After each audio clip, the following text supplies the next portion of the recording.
Baik, Assalamualaikum warahmatullahi wabarakatuh. Perkenalkan, saya Abizar Warahmatullahi wabarakatuh. dari Arsitektur Brawijaya Angkatan 2016. Di sini saya akan bertindak sebagai host dari acara Teras Rumah. Jadi Teras Rumah merupakan sebuah rangkaian acara yang terdiri dari beberapa acara yang diadakan oleh alumni arsitektur Universitas Brawijaya Malang selama 1 bulan ke depan. Acara ini terdiri dari acara webinar materi yang akan kita selenggarakan pada hari ini salah satunya. Kemudian akan ada penggalangan dana, lalu setelahnya akan ada sayembara logo, dan acara puncaknya kita bakal ada acara ramah tamah antara alumni arsitektur dengan mahasiswa aktif lainnya. Lalu kemudian untuk webinar pada hari ini, itu akan diselenggarakan pada jam 15.20, dan webinar kedua akan diselenggarakan pada tanggal 24 April di jam yang sama. Kemudian untuk acara urun tangan sendiri, itu akan ada bakti sosial dari alumni arsitektur UB kepada 3 yayasan. Yang pertama Panti Asuhan Putri Aisyah, yang kedua ada Sedekah Rombongan Malang, dan yang ketiga ada Yayasan Baitul Yatama Fadlan. Dan anak yatimnya ini tersebar di daerah Malang dan daerah Jabodetabek. Kemudian untuk bantuannya sendiri dapat disalurkan kepada nomor rekening yang tertera pada layar. Acara ini akan berlangsung dari tanggal 9 April sampai dengan 30 April 2021. Kemudian acara puncaknya, jadi kita bakal ada acara ramah tamah, dan di situ kita akan ada tepuk tangan, terus kemudian akan ada laporan pertanggungjawaban, kegiatan urun tangan, dan sampai akhirnya pengumuman pemenang sayembara logo dan pembahasan keberlangsungan IKK UB Brawijaya. Kemudian untuk urun logo sendiri, ini buat para hadirin sekalian, teman-teman yang punya ide gede buat bikin logo alumni RCUB, boleh banget buat ikut sayembara ini. Penerimaan logonya akan dimulai dari tanggal 17 April sampai dengan tanggal 16 Mei 2021 dengan syarat dan ketentuan yang terlampir pada layar. Lalu ini ada sedikit iklan dari kami, maka dari itu selamat mendengarkan sejenak ya.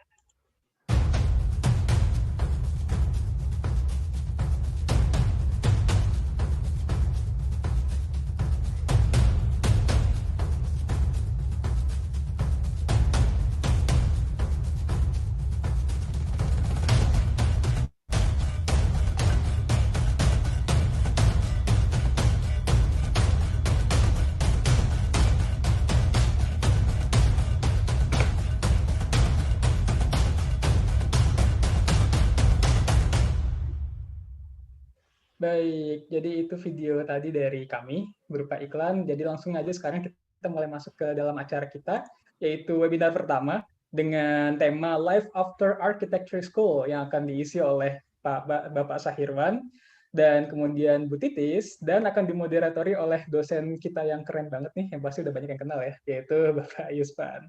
Nah, untuk peraturan forum sendiri, yang pertama menjaga ketertiban selama acara berlangsung. Dan yang kedua, peserta boleh menghidupkan video dan audio saat sesi tanya jawab untuk menyampaikan pertanyaan. Dan yang ketiga, pengajuan pertanyaan kepada narasumber bisa melalui kolom chat di aplikasi Zoom atau langsung kepada pemateri. Kemudian untuk peserta, harap nama aplikasi Zoom Meet menggunakan format angkatan, underscore nama, underscore status, slash pekerjaan, slash instansi. Dan untuk rundown acara, yang pertama ada pembukaan dari saya sendiri, yang kedua ada info kegiatan dan sayembara logo, yang ketiga ada sambutan pembukaan, yang keempat ada perkenalan moderator, yang kelima ada diskusi dan materi, yang keenam ada sesi tanya jawab, dan terakhir ada foto bersama. Langsung aja, mungkin untuk yang selanjutnya ada sambutan dari Bapak Sahirwan selaku Ketua Ikatan Alumni Arsitektur Brawijaya. Kepada Bapak Sahirwan, saya persilahkan. Terima kasih. Assalamualaikum warahmatullahi wabarakatuh. Waalaikumsalam warahmatullahi Selamat siang. Luar biasa nih, saya perlu menyampaikan terima kasih kepada adik-adik alumni 2000 berapa nih? 12 ke atas ya, sampai 16 mungkin ya, yang telah menggugah kita, mengingatkan kita bahwa ternyata memang sepertinya memang kita perlu berbenah ini. Perlu berbenah kaitannya dengan fungsi ikatan alumni, karena dengan apa ya, dengan gagasan ini luar biasa sekali, sepertinya memang sangat diperlukan. Namun itu yang selama ini mungkin kita lupakan dengan fungsi-fungsi dan harapan dari tentunya mungkin ini dari adik-adik yang baru lulus, dan ternyata juga dalam mempersiapkan ini banyak alumni yang perlu kita dengarkan, termasuk Bu Titis ini luar biasa, yang selama ini mungkin tidak teman-teman atau adik-adik alumni yang baru ini belum tahu banyak, dan saya juga merasa baru tahu ataupun luar biasa alumni kita. Nah, ini mungkin harapannya sore ini acara yang kita awali pada tanggal 17 April ini dan kebetulan di bulan Ramadan, kedepannya harapan kita bahwa IKK, sekarang namanya IKK ini, dari hasil diskusi kemarin, karena ada KA-nya, keluarga alumni arsitek, kedepannya bisa lebih bermanfaat untuk kita semua, dan tentunya selain itu adalah untuk menjalin silaturahmi di antara kita semua, keluarga besar Ikatan Alumni Arsitek Brawijaya. Semoga tentunya sore ini adalah langkah awal kita kembali untuk mengingatkan bahwa alumni ini begitu berperan, terutama kepada kita semua keluarga besar Arsitek Brawijaya. Mungkin itu yang bisa saya sampaikan, dan sekali lagi terima kasih kepada rekan-rekan semua, para alumni semua, dan semoga kita bisa mengikuti acara ini sampai dengan terakhir, dan kedepannya juga tidak hanya berakhir di acara ini, bisa lebih intens lagi berkegiatan atau berbagi, bertegur sapa dalam Ikatan Alumni Arsitek Brawijaya. Demikian sementara dari saya. Terima kasih. Wassalamualaikum warahmatullahi wabarakatuh. Waalaikumsalam warahmatullahi wabarakatuh. Terima kasih banyak pada Bapak Sahirwan atas sambutannya. Langsung aja, ini saya perkenalan moderator kita, yaitu Bapak Yusvan. Jadi pasti udah banyak yang kenal nih Pak Yusvan nih. Nah, jadi beliau ini adalah alumni arsitektur di tahun 2001, dan beliau ini pernah melanjutkan pendidikannya ke Magister Arsitektur S2 di Institut Teknologi 10 November Surabaya, lalu kemudian melanjutkan program doktornya ke TU Austria dengan fokus pada pelestarian arsitektur vernakular. Dan fakta lainnya juga nih, Pak Yusvan pernah jadi alumni dari Tadao Ando Program, dan beliau pernah belajar langsung tentang arsitektur Jepang sama salah satu maestro arsitek Jepang, yaitu Tadao Ando. Dan buat sekarang ini Pak Yusvan aktif sebagai dosen arsitektur di Universitas Brawijaya. Jadi langsung aja, nggak pakai lama lagi, saya persilahkan kepada Pak Yusvan untuk bisa memimpin jalannya acara ini. Pada Pak Yusvan, saya persilahkan. Baik, terima kasih Elgi atas waktunya ya, dan tadi sudah disampaikan ya sama Pak Sahirwan juga bahwa acara ini begitu hebat ya, bisa mengumpulkan kita. Baik, mungkin untuk menyingkat waktu saja di sini, karena kalau berbicara tentang alumni tidak cukup waktunya itu kalau hanya 2 jam ya. Saya ingin menyapa terlebih dahulu kepada ya Pak Sahirwan, terutama sebagai juga pelindung kami ya, karena juga angkatan yang lumayan di predecessor kami ya istilahnya. Terus ada Pak Irham juga ya, Bu Rina, sehat-sehat Pak, Bu. Terus kemudian ada Pak Gafit, saya lihat ada Bu Nova, ada Bu Vivi juga, terus Bu Emma juga sambil masak tadi katanya izin nggak tampilkan layar. Terus kemudian ada Mas Andi Pramono juga, Mas Momon, terus ada Mas Irawan, ada Bu Panca juga, ada Bu Panca. Mungkin lagi nggak seru kalau Bu Panca nggak aktifin kamera. Udah aktif loh Bu Panca. Kabar Bu? Alhamdulillah. Jadi terima kasih Bapak Ibu alumni, Mas, Mbak, adik-adik, mungkin yang juga mahasiswa juga banyak di sini untuk turut hadir di dalam acara yang sangat berharga ini. Kita dipertemukan meskipun tidak secara langsung, namun kayaknya hangat banget ya berada di dalam forum ini. Dan kemudian di sini ada dua pemateri yang sangat hebat-hebat. Kebetulan ada juga Pak Sahirwan yang kebetulan juga Ketua IAI Malang, dan juga saya nggak mau bilang Titis tapi Mbak Titis Primita lebih enak gitu. Mbak Titis Primita. Jadi saya ingin memperkenalkan dulu mungkin Pak Sahirwan dulu ya. Pak Sahirwan merupakan angkatan tahun 85 ya, tahun 85 kalau bisa dibilang tahun kita berdirinya 83, angkatan pertama kita itu 83. Pak Sahirwan 85, terus kemudian beliau kalau mau dibilang pengalamannya bukan main, pengalamannya sudah arsitek kepala ya Pak. Arsitek pertama kalau di IAI, banyak sekali pengalaman beliau, terutama di kepengurusan IAI ya, dari tahun 92 hingga saat ini menjadi Ketua IAI Malang, yang dahulu dulu menjadi bendahara, terus kemudian asesor di IAI, pernah juga beliau saat ini juga beliau merupakan direktur dan juga memang pendiri dari PT Kosamatra Graha yang telah banyak ikut membantu juga menyukseskan acara-acara di jurusan arsitektur Universitas Brawijaya. Banyak juga dari beliau jasanya meng-hire ya adik-adik alumni kita yang juga harapannya mungkin ya dari adik-adik mahasiswa yang ada di sini juga mungkin bisa jadi lulus nanti kerja sama Pak Sahirwan. Ya, mungkin itu data singkat dari Pak Sahirwan. Terus kemudian saya ingin memperkenalkan yang kedua, Mbak Titis Primita. Ini seangkatan sama saya. Ketemunya terakhir tahun berapa, Tis? 2011 kalau nggak salah ya, Tis. 2012 iya. Ketemunya di Singapura.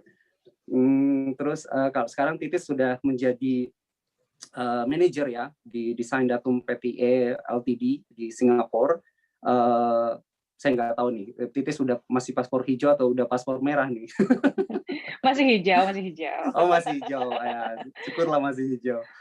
Terus kemudian banyak sekali pengalaman yang sudah didapatkan bersama Desain Datum ya, dan juga sebelum-sebelumnya. Namun yang saya mendapatkan CV di sini adalah kebanyakan pekerjaan yang disampaikan di Desain Datum itu adalah pekerjaan membuat wayfinding ya. Jadi semacam mungkin nanti akan lebih banyak diceritakan sama Mbak Titis. Dan kemudian 2015 kemarin juga sudah menempuh S2 ya dari Politecnico di Milano.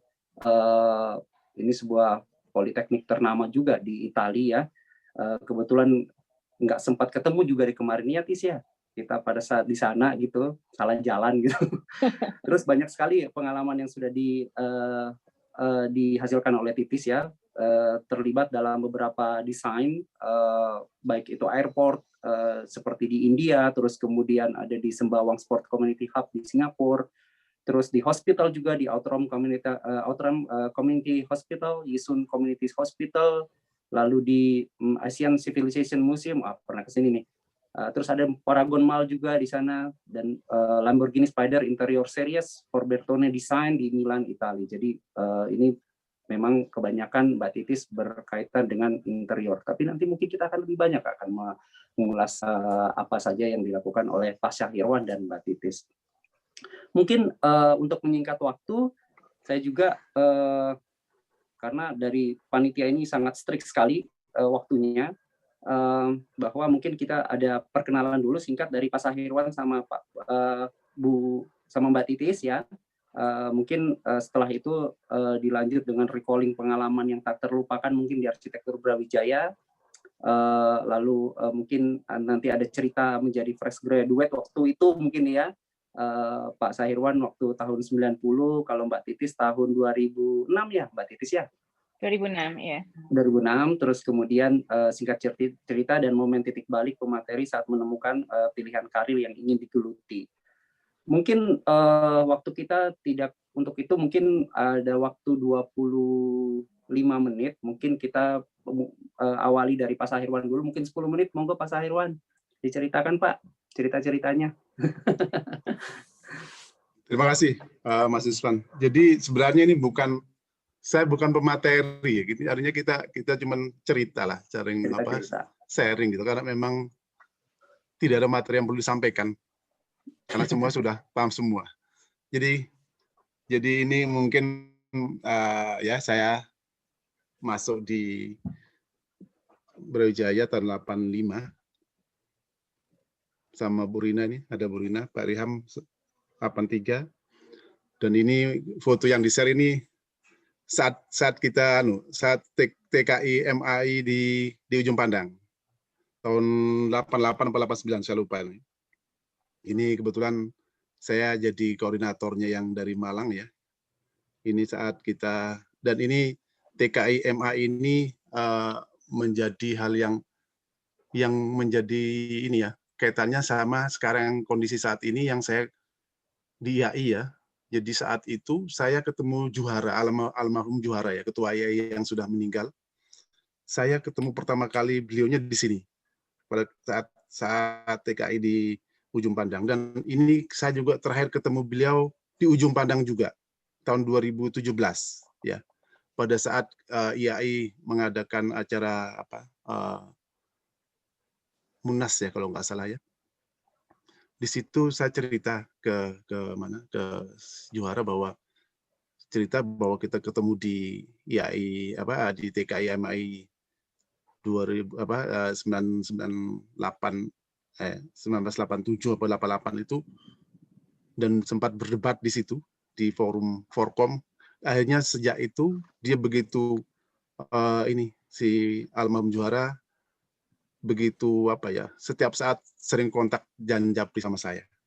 Ini ceritanya TKI ini. Jadi artinya kayak sedikit mengenang bahwa cerita sampai dengan di IAI pun terbawa dengan TKI MAI di Ujung Pandang ini, dan terakhir ketemu di Ujung Pandang juga sama almarhum Juhara. Nah, ini mungkin foto-foto lama. Selanjutnya kalau cerita setelah lulus, lah ini foto tahun 90 ini. Ini mungkin Pak Irham juga akan ingat ini. Kita memulai baru lulus ini. Iya, tahun 90. Ini kami jadi saya, Pak Irham, ada Pak Joko namanya, mungkin nggak ada di sini, Joko, Gatot, Martinus, satu lagi nih yang di kanan saya nih, Martin. Ini namanya Pak Martin ini tahun 84 ya, angkatan 84. Dia yang mempunyai proyek saat itu, dan kita saat itu saya masih belum lulus ya, masih tugas akhir ya. Diajak sama Pak Martin ini sudah lulus ya, kalau Pak Martin sudah lulus sama Pak Irham. Jadi Pak Martin, Pak Irham berdua saja yang lulus, saya, Gatot, Joko, Gatot juga udah lulus insya Allah. Garap proyek yang saat itu menjadi cikal bakalnya kita mendirikan KOSA, yang sampai saat ini akhirnya saya lanjutkan sendiri, artinya sendirian, dari berlima itu tinggal saya sendiri. Dan ini luar biasa. Kalau zamannya Mbak Titis atau Pak Yuspan ini mungkin nggak tahu ini, sudah tidak pakai meja gambar lagi kan? Nah, Masih, Masih. Pak. Oh, masih. Pak. Oh, masih. 50 Pak, zaman kita. 50-50. Oh, gitu. 50% digital, Nah, 50%. ini kerja betul-betul kerja ini dengan segala kerja kerasnya lah. Karena tidak ada cara lain ya. Bahkan pada saat itu laporan TA pun kita masih pakai tik manual, bukan komputer kayak sekarang ya. Jadi saya ingat betul saat itu saya sama Pak Joko itu beli mesin tiknya di Tunjungan. Ya, siang-siang beli mesin Tunjungan, naik bis kota. Itu saat nyusun tugas akhirnya. Ini foto ya tahun 90 ini. Jadi ini sudah lulus ini, kalau ini pas sudah lulus. Terus berikutnya, nah ini saya tahun 93 ini. 93 ini kebetulan ada proyek di Sumbawa sana ya. Jadi membuka lahan transmigrasi. Ada alumni Pengairan kalau nggak salah punya konsultan di Mataram sana. Kita diminta membantu, kebetulan tidak ada tenaga arsiteknya. Dan saat itu di KOSA, di konsultan kita masih kembang kempis ya. Masih antara iya dan tidak waktu itu. Jadi tahun 93-94, akhirnya saya sama teman-teman di KOSA diminta, ya dikirimlah membantu alumni Pengairan di sana. Jadi saya mungkin selama 6 bulan. Nah ini juga ada alumni Pengairan nih. Yang kanan sendiri itu alumni Pengairan 84. Yang sebelahnya adalah Dion mungkin ini ya. Ini alumni sipil 85. Ini ada dari sana Mataram, yang merah juga Mataram. Terus saya yang belakang sendiri yang masih ramping gitu ya. Sampai sekarang sih ramping sih. Tapi ya itu tidak terlupakan. 6 bulan kita di tengah hutan untuk membuka lahan transmigrasi. Ini fotonya. Lanjut mungkin ini satu lagi foto proyek. Nah ini dengan peralatan seadanya pasti itu. Karena di tengah hutan, ya sudah. Akhirnya, alhamdulillah, setelah itu saya kembali ke Malang, ke KOSA. Mungkin itu ya perkenalan sementara dari saya. Nanti berikutnya kita mungkin saya di kesempatan ini mungkin tidak banyak materi desain, tapi mungkin akan saya ceritakan bagaimana mungkin memulai, artinya hal-hal yang dalam konsultan itu yang perlu kita siapkan. Alhamdulillah dengan perjalanan itu saya mungkin punya beberapa cerita nanti, bahwa mulai 90 sampai dengan 2021 ini ya alhamdulillah selama berapa nih? 30 tahunan ya. 30 tahun ya alhamdulillah dengan kondisi yang insya Allah secara grafik mungkin ya datar ataupun naik gitu. Artinya 30 tahun hal yang luar biasa bagi saya, dan mungkin teman-teman juga nanti bisa tetap eksis dengan segala kondisinya ya. Perjuangan yang luar biasa awal-awal. Kita tidak gajian, karena ini Pak Ihram juga ingat ini, gajian cuma 60.000 saat itu. 60.000 di tahun 92. Terus berikutnya naik lagi sedikit, cuma 75.000 lah. Ini luar biasa. Ini sampai Bu Rina, Bu Ihram ini, Pak Ihram ini nanti tahu merasakan semua. Dan ini mungkin yang hal-hal yang perlu kita ingat dan perlu kita ambil hikmahnya lah. Sehingga bagaimana sih kalau kita memulai dan bagaimana kita untuk bisa terus eksis, karena 30 tahun juga luar biasa bagi saya bahwa sampai saat ini pun udah banyak alumni yang ikut saya, dan beberapa sudah mendirikan sendiri, sudah freelance sendiri, dan alhamdulillah saya pantau sudah mampu untuk eksis juga. Nah, setiap kali ada alumni yang di saya mesti mengatakan bahwa Anda jangan berpikir atau bercita-cita untuk terus ikut saya. Ya, suatu saat Anda harus bisa. Artinya Anda harus belajar dari yang ada, sehingga tentunya karena gimana pun bahwa seperti apa yang saya rasakan, bahwa pasti semua alumni berkeinginan untuk bisa mandiri. Saya yakin itu. Pasti dia akan kepingin bahwa dia akan ingin jalan sendiri, tidak terus ikut orang. Nah, itu yang selalu saya ingatkan dan saya tekankan ke mereka. Sehingga begitu dia merasa sudah bisa, sudah mampu, ya tidak mau keluar atau mau jalan sendiri, saya persilahkan. Tidak saya gandoli namanya, istilahnya gitu ya. Nah, ini yang selalu saya sampaikan ke para alumni yang berkesempatan gabung sama KOSA. Mungkin itu dulu Mas Yuspan yang dari saya. Pak, nanti saya penasaran Pak Saiwan. Tadi berapa lama Pak di hutannya Pak? Berapa lama di hutannya itu Pak? Proyek ini 1 tahun anggaran ya. Jadi mungkin saya sekitar 6 sampai 7 bulan. 7 bulan di Sumbawa hutan, ini di Pak. Sumbawa. Jadi kalau dari Mataram saat itu kita Heeh. cuman pakai bis ya. Bisnya itu hanya 1 kali 1 hari ya. Terus dari bis itu turun di jalan besar utama itu ya, kita harus naik ojek lagi ke lokasinya, ke lokasi transimigrasi ini sekitar 1,5 jam. Ya. Baik. Nah, Ya, di situ ceritanya di situ sampai dengan saya selama 6 bulan ini tidak ke Malang ya, karena memang saya asli Mataram, saya balik ke orang tua di sana, tapi sekali sebulan, bahkan pernah 2 bulan tidak pulang, tidak keluar dari ini. Bukan dari main, hutan Pak. ini. Kenangan Itu yang tidak akan ceritanya, itu terlupakan, tahun Pak. 9394 ini. Iya. Kenapa? Iya itu. Kenangan yang tidak Ini akan perjuangan. terlupakan, Pak. Perjuangan.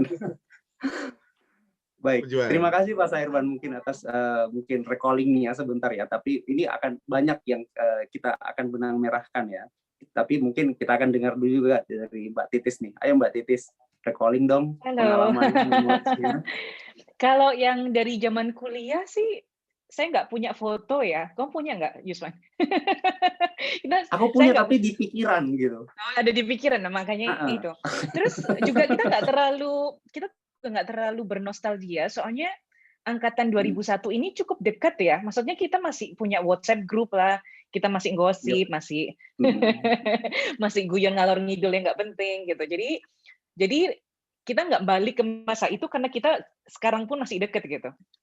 Terus setelah lulus, saya pindah ke India. Waktu itu ada proyek reconstruction, post disaster reconstruction. Ada kerjasama antara NGO sama PBB, United Nations Habitat.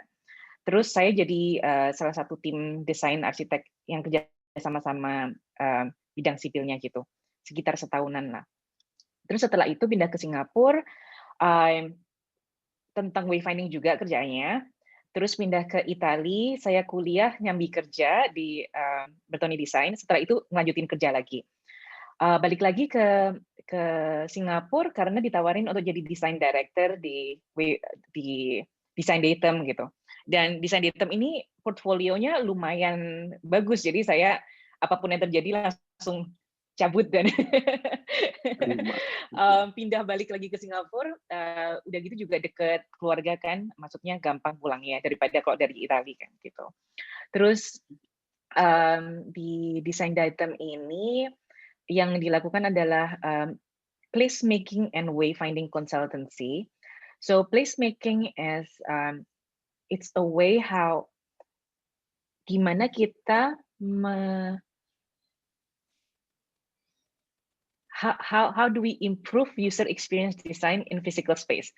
Jadi itu proyeknya bisa taman, bisa mall, hospital, airports. Jadi misalnya ya, contoh kasus, misal kita ada, ini yang di Italia ya, misalnya ada toko buku nih, misalnya placemaking ya, ada toko buku, terus klien bilang, gimana caranya desain arsitekturnya membuat orang membeli lebih ke buku printed daripada e-book. Jadi proses strategic thinking ini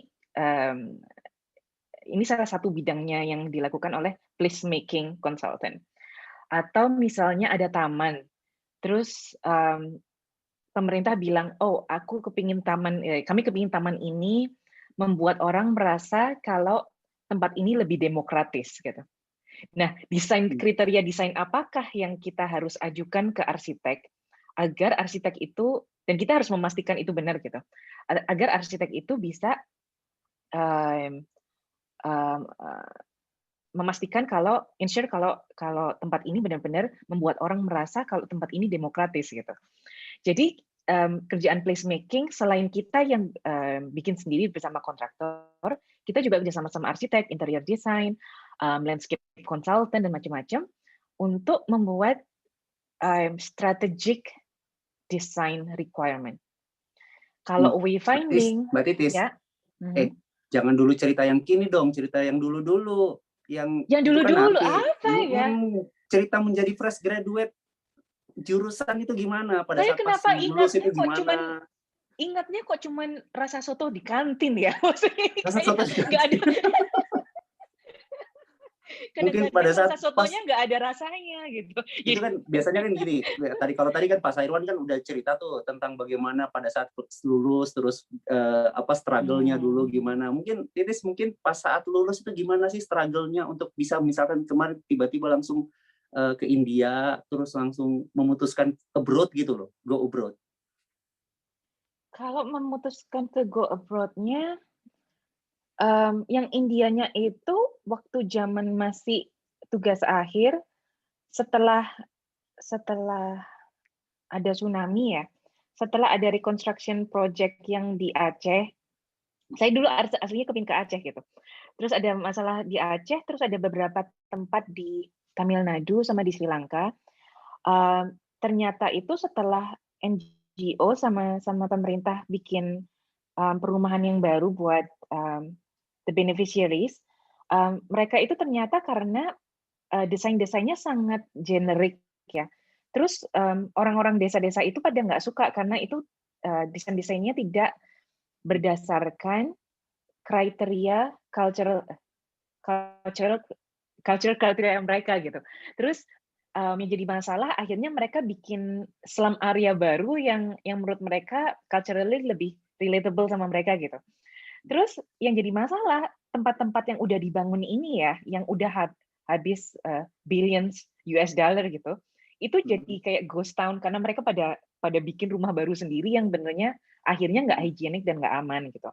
Terus aku mikir setelah lulus kan tahun 2006 ya, saat itu udah kelihatan banyak kasus yang kayak gitu. Terus saya mikir, oh harusnya ada cara lain nih gitu. Dalam project manajemennya kayaknya harus ada cara lain yang bisa kita benerin gitu. Terus saya bikin kayak project management system yang akhirnya saya nyoba kepingin implement ini di Aceh, tapi ternyata Aceh saat itu masih, meskipun GAM sudah secara resmi nggak ada, tapi masih bahaya gitu. Terus akhirnya ada proyek ini yang di India, yang mereka memang cari orang dari kayaknya dari 10 negara dengan 10 different background untuk proyek yang tujuannya sama saya gitu. Terus akhirnya saya melamar dan keterima. Oh gitu. Jadi Iya. nggak ada gap ya, nggak ada gap waktu itu ya. Apa namanya? Dikit sih, setelah lulus. ada gap sedikit, tapi itu karena nunggu wisuda. Dan saat itu saya internship ke perusahaannya Pak Syaad, dosen sipil. Pak Asad, sekarang Pak sudah Asad, profesor. sorry, Pak Asad. Sudah barusan profesor Pak Asad. Teman Oh, badminton ya. itu. Oh, ya. Kalau nonton salam. Oke. Ya jadi saya dulu, saya sementara saat itu kerja di Pak Asad sampai akhirnya ke India itu ceritanya. Oke. Wah, interesting ya. Jadi mungkin itu tadi ini untuk semua ya, mungkin bapak-bapak, ibu alumni, mas mbak, adik-adik mahasiswa. Jadi pengalaman awal ya, bagaimana Pak Sahirwan dan Mbak Titis struggle ya dalam memilih ya. Mungkin ini beda konteks karena Pak Sahirwan waktu itu di tahun 90-an ya, dengan segala keterbatasan. Saat ini juga itu yang biasanya Bu Rina, biasanya Bu Wawa, di sini ada Bu Vivi mengingatkan gitu ya. Manakala waktu itu mungkin struggle-nya kami kita yang masih mengalami TA dengan menggunakan manual. Ya, beda sekali dengan saat ini yang kalian mungkin ya, terutama adik-adik ya, mahasiswa yang sudah sangat dimanjakan oleh Google, SketchUp, AutoCAD ya, yang semua itu kita juga menjadi biasanya dalam mengajar itu menjadi bercermin gitu. Kok dengan sebegitu besarnya fasilitas ini kok etosnya itu kok berbeda ya dengan nanti Pak Sahirwan akan menjelaskan ya bagaimana etos yang dulu mungkin ditambah sama Pak Irham mungkin ya, mungkin di sini juga ada Pak Gapit di situ ya, ada Bu Panca ya, istilahnya beda gitu ya semangatnya ya untuk maju itu seperti apa, dan harapannya juga mungkin ini bisa menularkan ya, dapat tertularkan ke adik-adik yang saat ini juga mungkin lagi sedang mencari pekerjaan, atau yang terutama yang ada, saya lihat di sini angkatan 2012, ada 2013, ya, ada 2010, ada, atau juga yang lagi sedang menata, ya, terutama ada yang lagi sedang mahasiswa sekarang. Nah, mungkin kita lanjut, ya. Itu tadi kita sudah berbicara banyak tentang dulu, ya, dulunya Pak Sahirwan, dulunya Mbak Titis. Sekarang mungkin kita akan berbicara kini, ya. Mungkin kaitannya dengan konteks kini adalah bagaimana sih tadi Pak Sahirwan sudah memberikan clue settle konsultan seperti apa, bagaimana kita mau membuat sesuatu untuk berdiri sendiri misalnya, ya. Saat kita sudah mungkin bosan, ya, bosan, ada waktu mungkin di mana kita pada saat fresh graduate kita terima dulu semua pekerjaan apapun itu, buat market oke, kita buat gambar bantu temen oke, semuanya diterima. Tapi pada saat itu kita sudah mulai bergabung dengan suatu biro. Di biro tersebut kita mungkin merasakan ada suatu titik kulminasi di mana kita sudah mulai bosan gitu, ya. Biasanya gitu 1 tahun, 2 tahun sudah mulai goyah tuh, mulai pindah. Tadi Pak Sahirwan sudah bilangnya, sudah kamu coba ke sana, coba bikin atau coba mencari yang lain mungkin. Di sanalah mungkin kita sudah mulai, ya. Ada beberapa juga alumni teman-teman 2010, ya, kemarin banyak yang pulang gitu ke Malang, terus kemudian ketemu, saya tanya, kenapa? Bosan Pak. Biasanya seperti itu, ya, tanya, bosan Pak, saya ingin mau mencoba yang baru Pak, misalnya seperti itu. Nah, mungkin dari Pak Sahirwan nih, gimana Pak melihat fenomena seperti itu Pak, dan mungkin juga kaitannya ini dengan kini, ya, dengan realitas mungkin keprofesian yang mungkin sangat-sangat berbeda dengan apa yang didapatkan oleh mahasiswa. Mungkin monggo waktunya Pak Sahirwan. Ya, Mas Yusvan. Jadi mungkin saya memang tidak merasakan, ya, artinya tidak merasakan kalau tadi Mas Yusvan bilang bosan diikut orang dan sebagainya, karena memang tidak pernah ikut orang sih memang. Nah, ini yang mungkin betul. Makanya tapi saya mendengarkan dari teman-teman yang lain, artinya yang seangkatan atau di bawah saya ataupun yang di atas saya yang sempat ikut biru lain, maka memang ada kondisi, ya, ada saat-saat memang seperti dikatakan tadi bahwa ada kebosanan, ada kejenuhan, ya. Maka seperti yang saya sampaikan tadi untuk alumni yang di saya, maka saya sampaikan seperti itu, bahwa suatu saat Anda harus bisa jalan sendiri. Nah, ini mungkin yang memang sangat berbeda, ya, dengan kita yang di 90 dengan yang sekarang. Memang tidak bisa dibandingkan apple to apple, artinya kondisinya sangat berbeda sekali. Namun kita yang saat dulu dengan segala keterbatasan itu juga mungkin itu yang menyebabkan kita menjadi sangat apa namanya, sangat apa ya, karena kerja keras karena keterbatasan fasilitas itu yang mengakibatkan kita apa ya, sangat tekun, sangat ulet gitu, ya. Dan itu mungkin juga yang seperti disampaikan tadi, bahwa memulai sebuah studio atau biro arsitek ini memang yang pertama tentunya bahwa memang kita dibekali dengan kompetensi desain, ya, desain yang kita dapatkan di S1. Namun itu berpengalaman dari apa yang saya lewati secara pribadi, bahwa itu memang tidak cukup, ya. Berjalan dengan waktu, maka kalau saya membaginya begini, mungkin dari saya cerita perjalanan saya mencoba mengevaluasi apa yang saya lakukan. Jadi di mungkin 5 tahun pertama, ya, 5 tahun pertama itu saya melakukan evaluasi diri. Artinya bahwa saya ini kompetensi kuat di mana. Kalau saya lihat ada 3, ya. Jadi kalau di biro itu adalah yang pertama desain, ya. Ada arsitek yang desainnya kuat, ya. Bagus gambarnya, artinya. Sketsa, freehand dan sebagainya sangat bagus. Yang kedua yang diperlukan juga ada yang di dalam sebuah biro itu adalah apa namanya, komunikasi, ya. Ini komunikasi artinya kaitannya sama marketing. Kalau sekarang mungkin marketing tidak terlalu dirisaukan, tidak menjadi masalah karena sudah banyak medsos, ya. Artinya gampang sekali kita, walaupun di AI sendiri atau di arsitek Indonesia itu ada batasannya untuk kita bermarketing. Yang berikutnya adalah manajemen, artinya kemampuan mengelola. Artinya proyek banyak belum tentu menjadi hal indikator sebuah biro itu menjadi sukses, ya. Karena proyek banyak, biro tidak bisa mengelola, maka jangka waktu juga menjadi pendek. Artinya hanya seperiode saja bironya menjadi tutup ya, karena ketidakmampuan untuk mengelola secara manajemen. Nah, 3 ini yang menurut saya perlu disiapkan. Jadi di 5 tahun pertama kita mengevaluasi bahwa saya, artinya kita pribadi ini kuatnya di mana di 3 itu. Kalau kita memang menetapkan kita akan membuat biro, artinya desain kita bagus atau kuat di desainnya. Berikutnya adalah kemampuan komunikasinya bagus, gitu misalnya. Yang berikutnya, poin yang ketiga adalah kemampuan manajerialnya.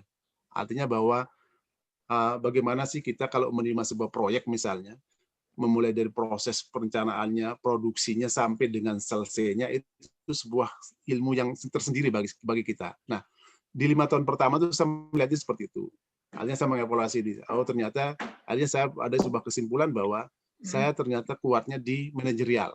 Artinya bahwa saya punya kelebihan, artinya punya kompetensi sedikit plus adalah di kemampuan untuk bagaimana sih mengolah proyek ini mulai dapat proyek sampai dengan selesai proyek, dan membina hubungan sama owner atau sama user. Ini yang penting juga.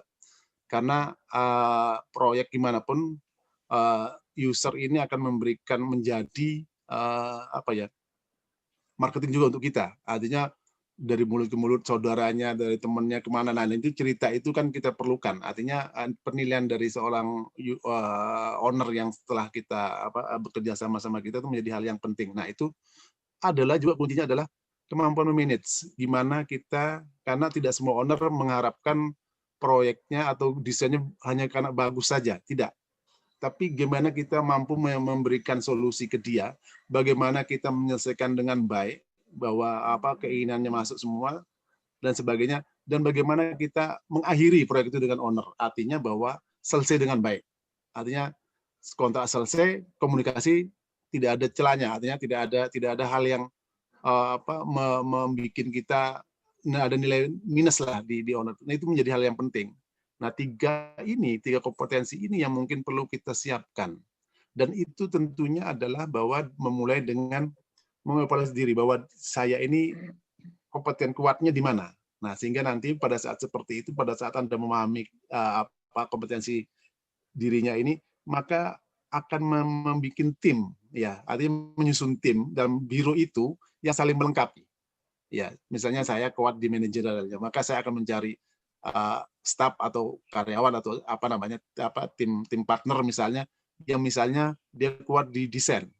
Berikutnya juga kalau komunikasi, saya kira juga sejalan dengan waktu, itu hal yang mungkin menjadi tidak terlalu perlu dirisaukan, karena begitu kita beberapa kali berkomunikasi, presentasi dan sebagainya, tentunya kemampuan itu akan terasa. Tapi yang manajerial ini bagi saya adalah sebuah ilmu yang memang harus diseriusi, ya.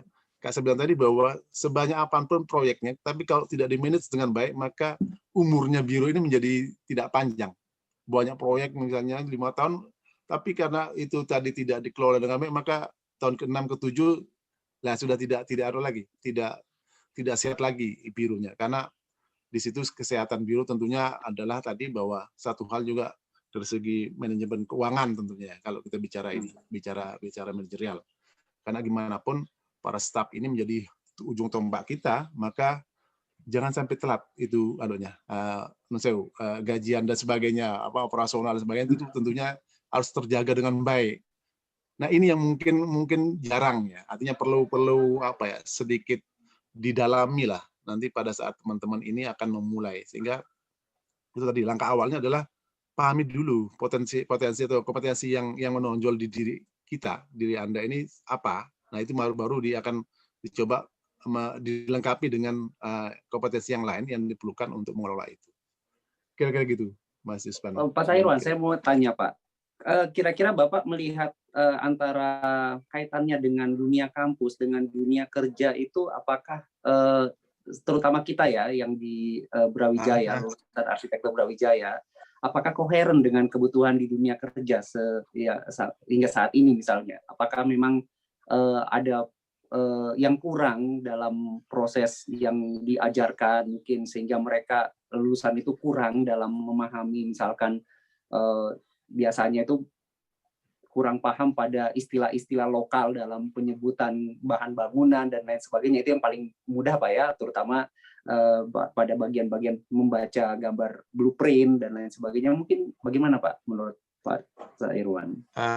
Nah itu mungkin hal yang wajar ya. Memang kan kalau di kuliah mungkin yang diharapkan adalah memang kemampuan ininya ya. Tapi praktiknya mungkin memang tidak terlalu kuat di situ. Namun kalau sekarang kan kalau yang bagi teman-teman yang S1 arsitektur yang akan menjadi profesional, akan itu ada PPARS itu ya. Artinya itu ada sebuah pengenalan praktik lah di situ. Nah, itu adalah memang itu bentuk yang akan mengarahkan kalau memang kita si alumni ini ingin di profesi ya. Karena kan tidak semua alumni S1 akan menjadi arsitek profesional kan gitu ya. Karena data kita sekarang pun kenyataannya bahwa cuma 10-20% saja yang menjadi arsitek. Ya, bahkan saya mendengarnya Pak, kalau Pak Ali Sutirno bilang cuma 5% bahkan biasanya Pak. Nah, ini lebih ekstrim lagi. Saya paham kalau Pak Ali karena beda. Ya kita paham ya. Ini mungkin apa ya? Ya sejalan dengan ini, sejalan dengan pengalaman tadi. Jadi memang kalau memang sudah memutuskan untuk di profesional gitu ya, tentunya tadi itu hal-hal yang perlu dibaca dari ini adalah betul-betul sudah keinginannya, artinya ingin tahunya tentang hal-hal kearsitekturan itu yang perlu diperkuat ya. Memang kan apalagi sekarang kan teknologi ya, semuanya gampang itu. Nah, kalau ditanya tadi kelemahan alumni yang akhir-akhir ini adalah memang kalau saya lihat memang kalau pengetahuan bahan sih nggak ada masalah Mas Isvan, karena itu bisa dipelajari cepat ya, artinya gampang, browsing ketemu semua. Tapi yang belum adalah mungkin di detail-detail ya, detail-detail dan hal-hal yang menyangkut sama struktur memang. Tapi mungkin beda kalau Bu Titis di Singapura saya dengar bahwa pola kerja konsultannya juga beda, lebih spesialis ya. Kalau kita di Indonesia masih kerja konsultannya adalah serabutan, artinya apalagi di Malang dan Jawa Timur misalnya, mungkin yang sudah spesialis mungkin di Jakarta aja ya. Artinya khusus yang seorang arsitek mendetilkan bagian apa, salah satu dari dari bagian bangunan itu misalnya. Kalau kita di luar Jakarta ini masih serabutan, artinya seorang arsitek diminta paham semua, ya, paham semua baik mengenai detail mulai kusen, lantai, kamar mandi semuanya dengan sistem MEP-nya misalnya harus dipahami, artinya dimengerti. Itu yang pola kita yang di konsultan di luar Jakarta. Kalau di Jakarta mungkin sudah ada konsultan sendiri ya, MEP dan struktur misalnya. Di Jawa Timur belum. Tapi akhirnya ya itu tadi.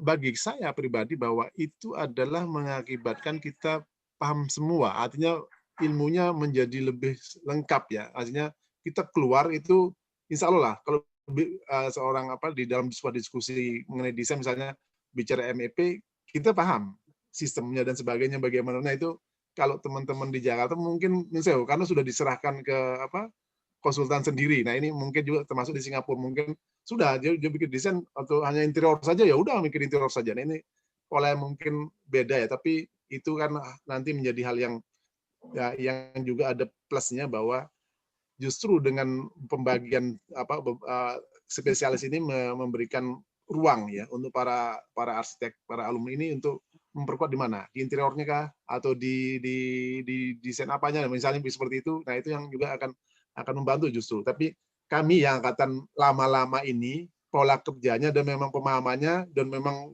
godoknya dulu di dalam itu adalah tahu sedikit-sedikit ya. Nanti setelah lulus baru diperkuat. Nah ini yang mungkin kalau sekarang kan mungkin beda ya. Saya beberapa kali yang saya lihat di alumni yang ikut saya itu memang kalau bicara itu adalah yang di struktur ya. Saya melihatnya pemahaman strukturnya tentang tentang sistem struktur dalam gedung itu yang mungkin masih kurang, sehingga dalam beberapa hal memang kita perlukan dia harus ke lapangan untuk paham betul itu dan saya melihatnya graduate yang ada dari kita ya terutama ini mungkin perlu waktu 3 tahun lah untuk memahami sebuah sistem dalam gedung yang lebih sempurna. Jadi itu Mas Yusvan.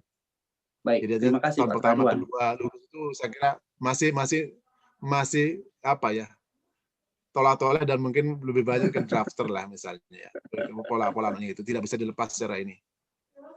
Kira-kira gitu, Mas Iswan. Ya mungkin tadi itu pada saat dikatakan sama Pak Sahirwan drafter itu ya itu yang kadang agak sulit diterima Pak bagi lulusan untuk menjadi seorang seperti mendengar bahwa habis lulus apa bedanya dengan lulusan SMK gitu Pak ya. Kalau drafter itu.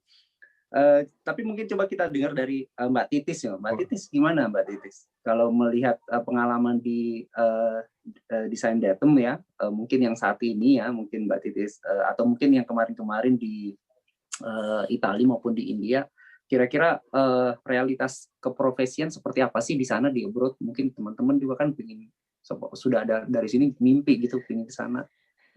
Jadi memang seperti yang disampaikan oleh Pak Sahirwan, kalau di luar rata-rata memang pekerjaan itu lebih spesifik dan banyak hal-hal spesifik yang kita saat kuliah kita nggak aware karena memang di Malang juga bidang itu nggak exist gitu kan.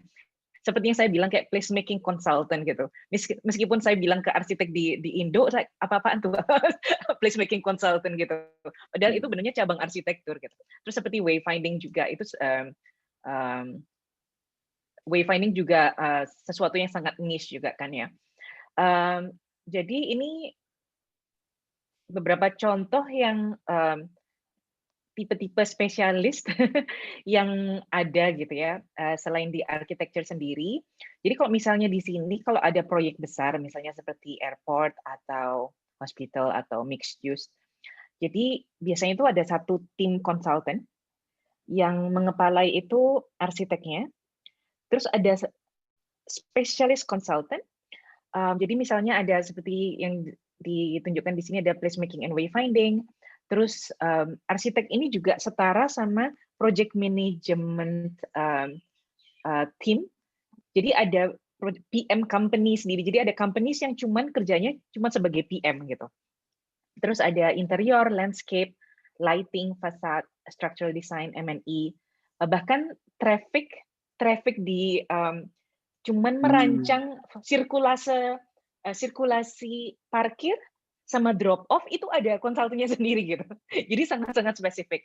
Terus untuk security juga. Jadi gimana misalnya ada kayak CCTV gitu ya, bisa dilihat dari mana aja gitu tanpa terlalu obvious dan merusak desain misalnya. Jadi memang sangat-sangat spesifik.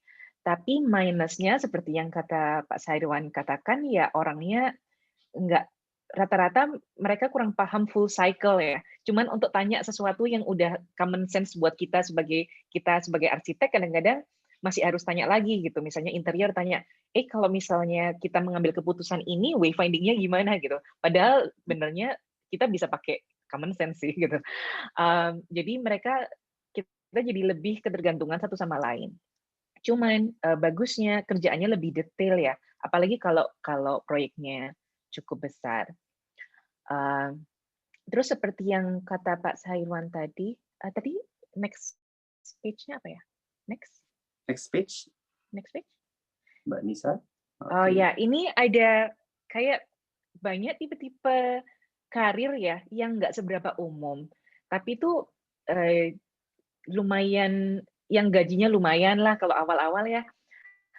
Jadi misalnya kayak sebagai ini karir yang bisa ditempuh oleh misalnya fresh grad gitu. Pertama misalnya a company's internal design team. Jadi kalau di sini ya meskipun bank, hospital, hotel atau developers atau corporates apapun, mereka itu punya tim arsitek di dalam company-nya sendiri. Jadi ada salah satu hospital itu yang arsitek di dalam hospitalnya sendiri itu ada kayak 30. Cuman untuk satu perusahaan gitu. Jadi ini kayak kalau misalnya kerja di negara seperti Singapura itu kayak sesuatu yang sangat mungkin untuk ditempuh. Terus bisa jadi project manager di PM specialist company, terus bisa jadi facility management misalnya, atau stage design.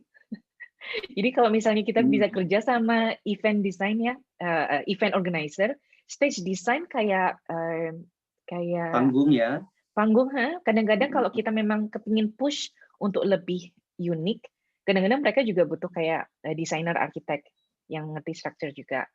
Terus bisa kerja di United Nation, yang seperti yang dilakukan di India itu banyak arsitek dari United Nation juga gitu. Jadi mereka hire banyak arsitek. Terus kita bisa jadi kayak researcher atau desainer untuk perusahaan yang berinovasi untuk mendesain material baru. Nah, ini kayak di negara seperti Italia banyak banget. Jadi mereka bikin kayak ada perusahaan yang bikin transparent concrete. Transparent concrete yang saat itu musim sekali dan udah dipakai di Expo 2015 di Milan. Terus ada kayak jadi sebelum solid surface terkenal, mereka kan juga harus ini yang gampang nih ya sebagai contoh gitu, solid surface sebelum terkenal, mereka kan juga harus menunjukkan kemungkinan desain apa aja yang bisa di-achieve oleh solid surface gitu ya. Dan mereka butuh arsitek dan desainer untuk itu. Jadi banyak sekali yang benernya kayak material company yang mereka butuh arsitek untuk menunjukkan kemampuan dari bahan itu. Dan untuk push bahan itu ke sifat-sifat yang lebih fungsional biar bahan itu benar-benar berguna gitu. Terus juga bisa banyak ini luxury furniture companies kayak Bovi misalnya itu mereka butuh banyak arsitek dan interior designer dan timnya cukup besar untuk itu. Terus kita juga bisa jadi business development person di perusahaan arsitek yang gede. Itu bisa juga. Karena untuk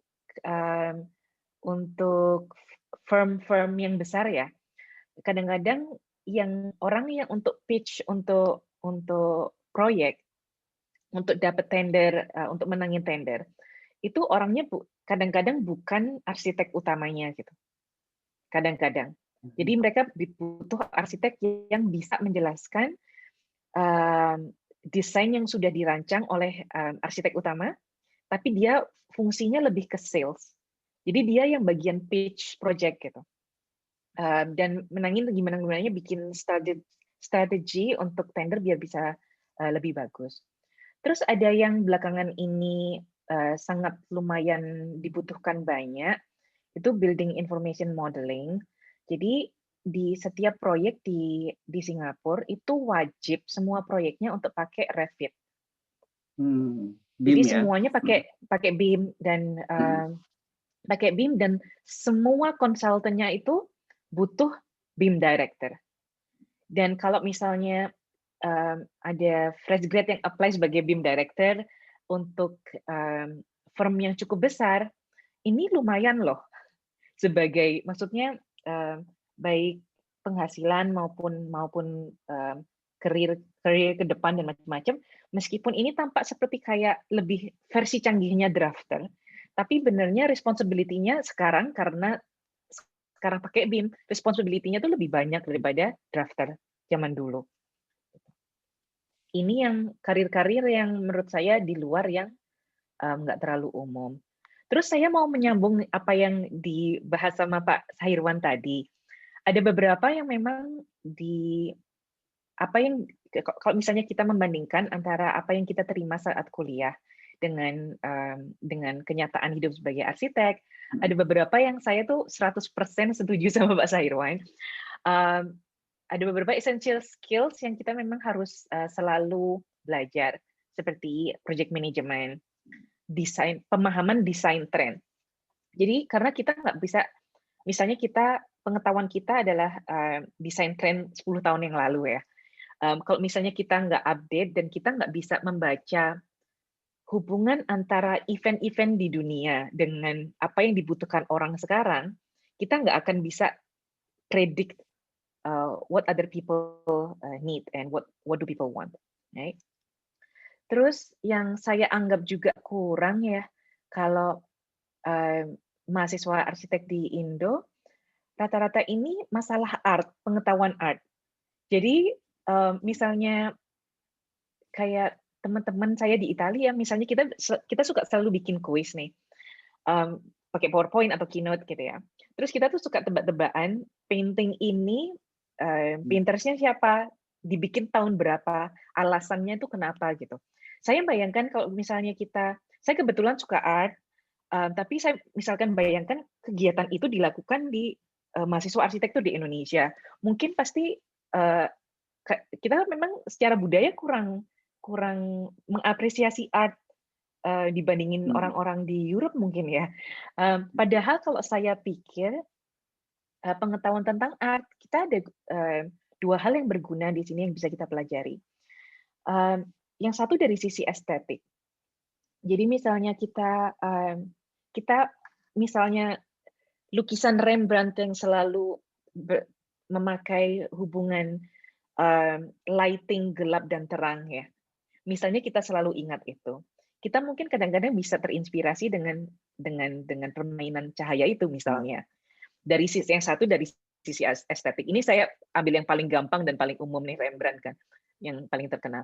Terus dari sisi itu kita bisa juga ingat ya relationship apa dari zaman itu ya, terjadi apa di dunia dan relationship-nya itu apa ke tren-tren art gitu misalnya. Kenapa ada cubism dan cubism itu dekat dengan industrial revolution misalnya, atau kenapa kok Klimt pakai gold foil saat itu dan sebelumnya enggak gitu misalnya. Dan kalau misalnya kita terbiasa kritis menghubungkan antara tren apa yang terjadi di dunia dengan apa yang diciptakan oleh orang dan apa yang benar-benar laku saat itu, kita akan terbiasa untuk adapt. Jadi misalnya orang sekarang pakai sosial media dengan cara seperti ini. Harapan apakah di desain arsitektur oleh users, right? Karena mereka terbiasa dengan sosial media. Harapan apakah yang benarnya yang required oleh users sekarang? Karena mereka terbiasa dengan sosial media misalnya gitu. Jadi kalau kita terbiasa menghubungkan titik-titik ini ya, kita akan lebih kritis untuk menciptakan sesuatu yang lebih inovatif di arsitektur gitu misalnya. Terus yang penting juga kayak service design. Service design itu kayak misalnya kita ke bank ya, kita masuk ke bank pertama kali, apa yang kita lakukan. Jadi kayak user journey di dalam sebuah service itu juga penting untuk dipikirkan dan dipelajari lebih lanjut. Marketing and branding seperti kata Pak Sairwan, terus user experience design ini sangat penting sekali. Negotiation skills, master planning, anthropology and teamwork. Berikutnya ada kayak contoh-contoh dari cerita tadi.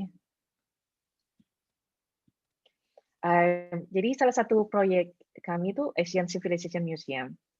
Terus kita harus kerjasama dengan tim-tim lain, termasuk yang memikirkan gimana landscape dan artwork ini akan dipajang ya.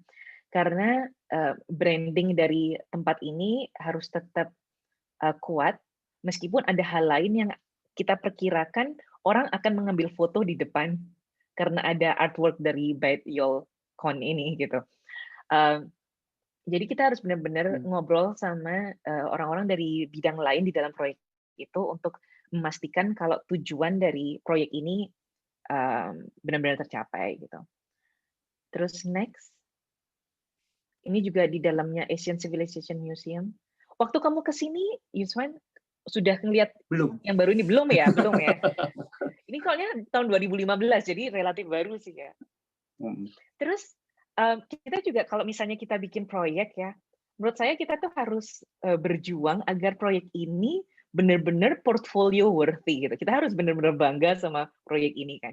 Jadi masalah dari specialization yang terlalu detail seperti yang di Singapura, masing-masing akan bekerja di dalam silo masing-masing gitu kan. Jadi kita tuh harus counter itu gitu. Kalau yang di Indonesia mungkin punya power lebih besar untuk mengkontrol final outcome kan, karena memang semua dikerjain sendiri.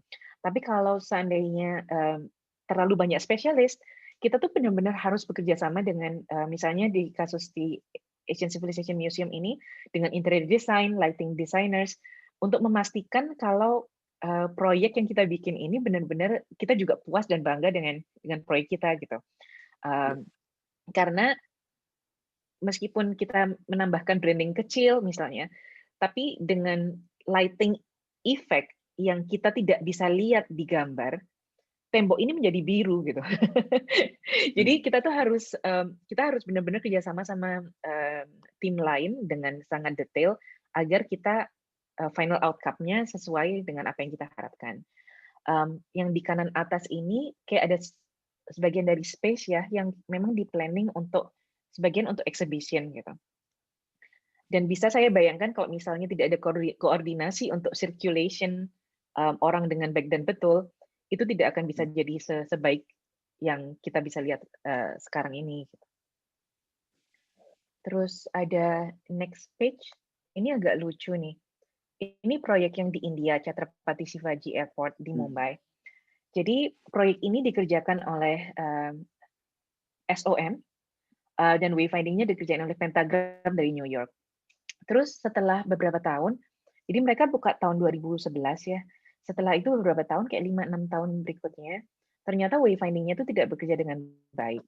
Nah, karena desain datum sudah mengerjakan Changi Airport, dan Changi Airport kayak menang award sebagai best airport in the world.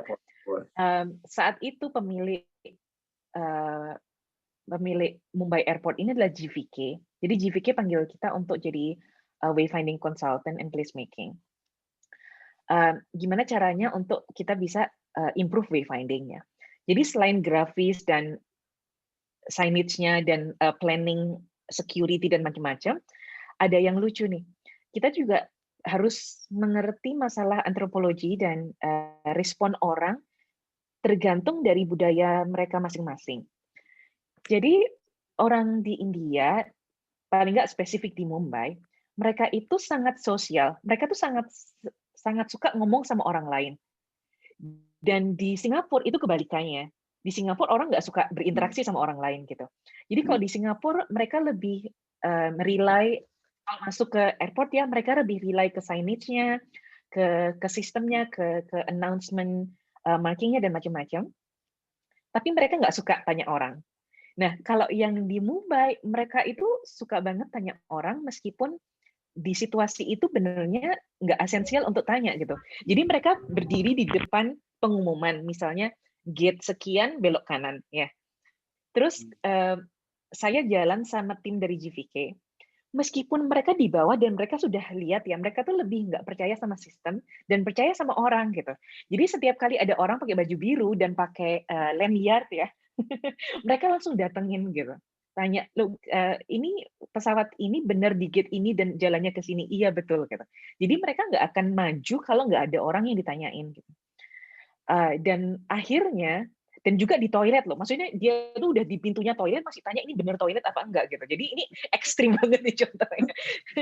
Terus akhirnya kita mikir inovasi apa nih di wayfinding yang agak nggak biasa tapi benar-benar ngikutin budaya mereka gitu ya. Akhirnya usulan kami adalah kita bikin seperti Apple Store. Jadi Apple Store itu kan nggak punya kasir, nggak punya tempat yang define kan, tapi banyak orang yang pakai uniform, jalan-jalan dan mereka berinteraksi dengan customer. Dan itu jadi salah satu radical innovation kan sebagai service design.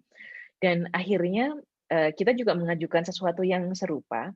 Jadi intinya orang-orang yang memang sudah bekerja, kita nggak menambah staff, nggak menyarankan untuk menambah staff, tapi orang-orang yang memang sudah bekerja di daerah situ, mereka kan punya uniform yang lebih autoritatif, yang lebih kelihatan dari jauh, agar orang lebih nyaman untuk approach mereka dan membantu untuk menunjukkan arah-arah gitu. Jadi wayfinding bukan signage gitu. Wayfinding itu benar-benar gimana cara kita membuat orang berinteraksi dengan tempat itu dan mereka bisa menemukan bisa menikmati dan menemukan jalan dari satu tempat ke tempat yang lain gitu. Dan termasuk Jadi penambahan dari listnya Kevin Lynch nih ya, nggak cuma notes path dan macam-macam, tapi juga sekarang, jadi sekarang juga termasuk orang-orangnya, juga termasuk tim dari Peoples. owner gitu. Ya. Jadi bukan landmark, path, age, apalagi Tis. Notes, district 5. Ya. District ya. Tambah lagi people. Okay. Pinter Yusman. Ini tambah lagi people nih. Khusus kasusnya India ya. Kalau kasusnya Singapura mereka nggak suka interaksi. Oke, ya. Menarik sekali ya dengan melihat mendengar tadi bagaimana di abroad sana ternyata juga saya note banget ya, saya underline banget yang tadi tentang culture ya. Culture tidak bisa sekali ya kita pisahkan dari bagaimana cara kita merancang. Ini yang banyak sekali juga di mahasiswa kita ya yang juga masih sekarang ini menimba ilmu dalam merancang itu meninggalkan itu ya. Jadi tentang dimensi, tentang perilaku. Ini tadi kalau berbicara masalah Mumbai dan Singapura itu saya ingat juga kalau membandingkan orang Jakarta dengan orang di Sulawesi ya, terutama di daerah-daerah yang masih mempunyai bandara baru, karena sekarang banyak sekali bandara perintis yang dibangun. Hal-hal seperti itu juga sering terjadi, meskipun kita sudah berada di depannya gitu, kita masih menanyakan gitu, kayaknya kurang puas dan kurang gimana gitu kalau belum menanyakan dan belum pasti gitu ya. Dengan menanyakan orang itu perasaan itu, oh iya di sini adalah toilet. Padahal di situ kita sudah kasih mungkin bentuk toilet yang laki-laki, tapi juga nggak dimengerti apakah itu untuk laki atau untuk perempuan. Nah itu juga tadi menarik juga apa yang dikatakan oleh Titis dan juga menyambung apa yang disampaikan oleh Pak Sahirwan tentang bagaimana kita manage ya, manajemen ya.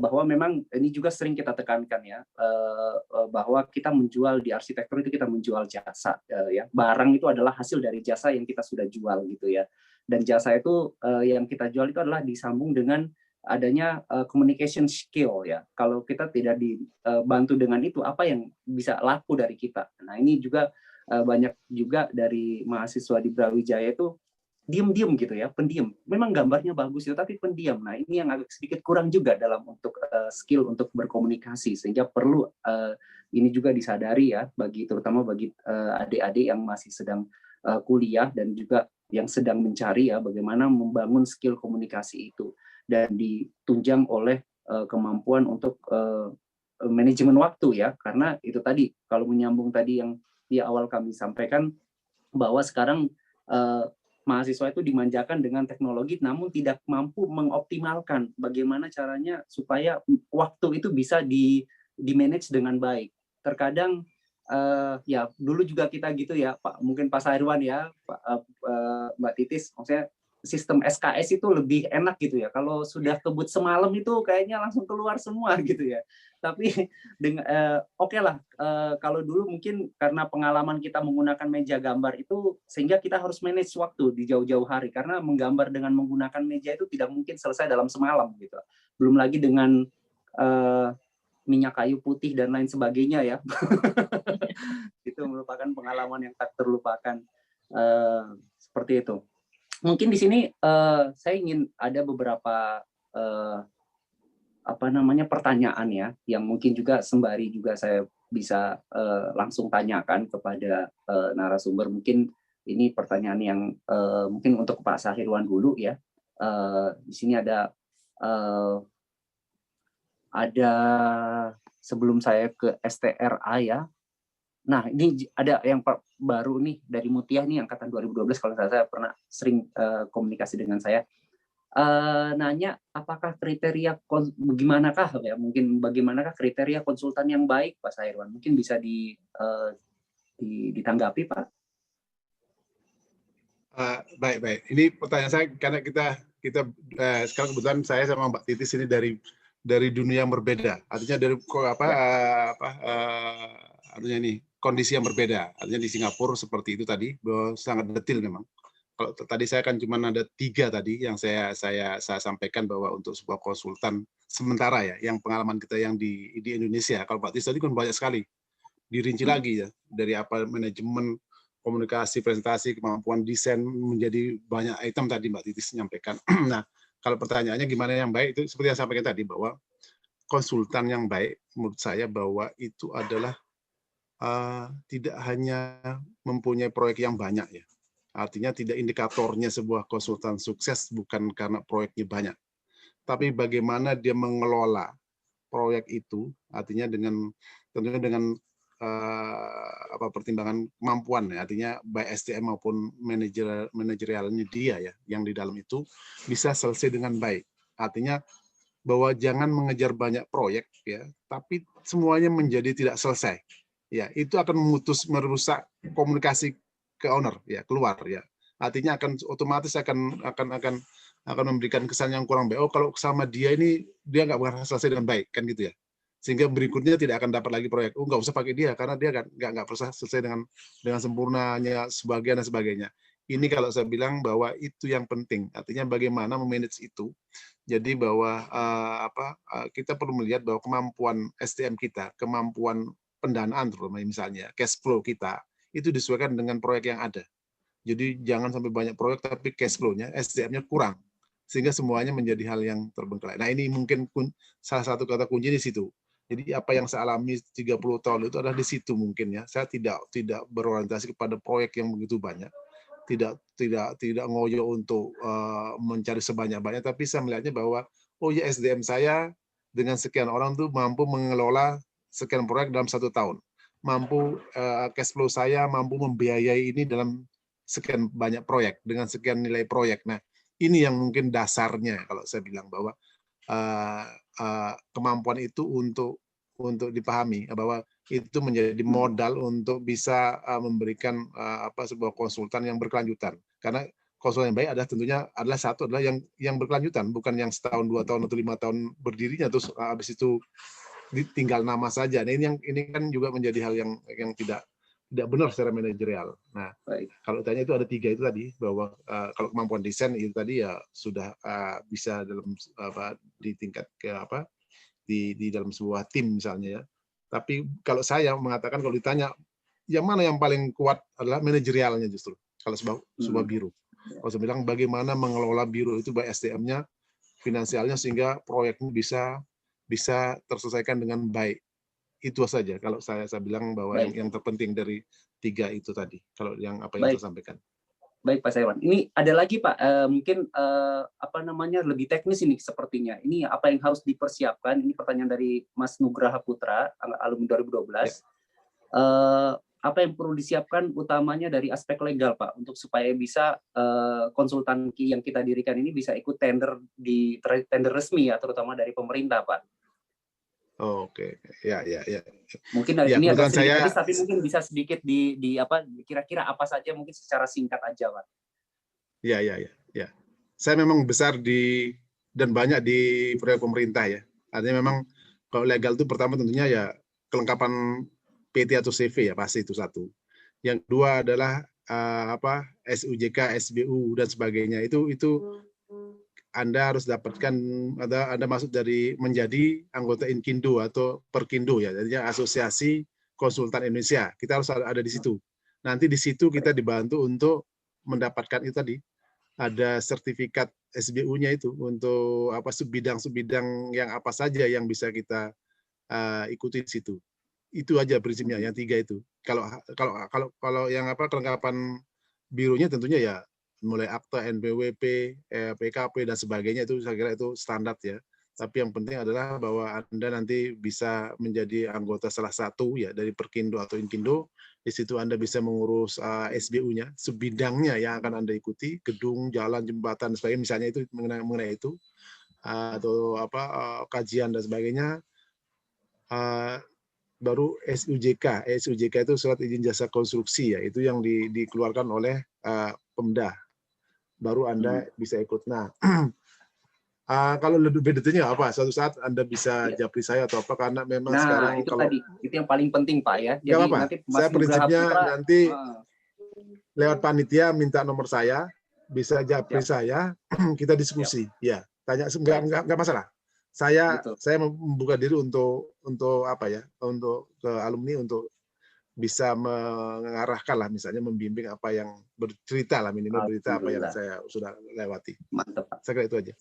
Baik Pak, ini ada lagi untuk Pak Sairwan tentang ini dari Pak Rudi, arsitek 84, Pak, angkatan 84. Apakah teman-teman di sini ada yang punya SKA arsitek utama, Pak, ya, terutama di Malang atau mungkin di Jawa Timur, Pak? Di Malang mungkin, di Jawa Pak, Timur ya?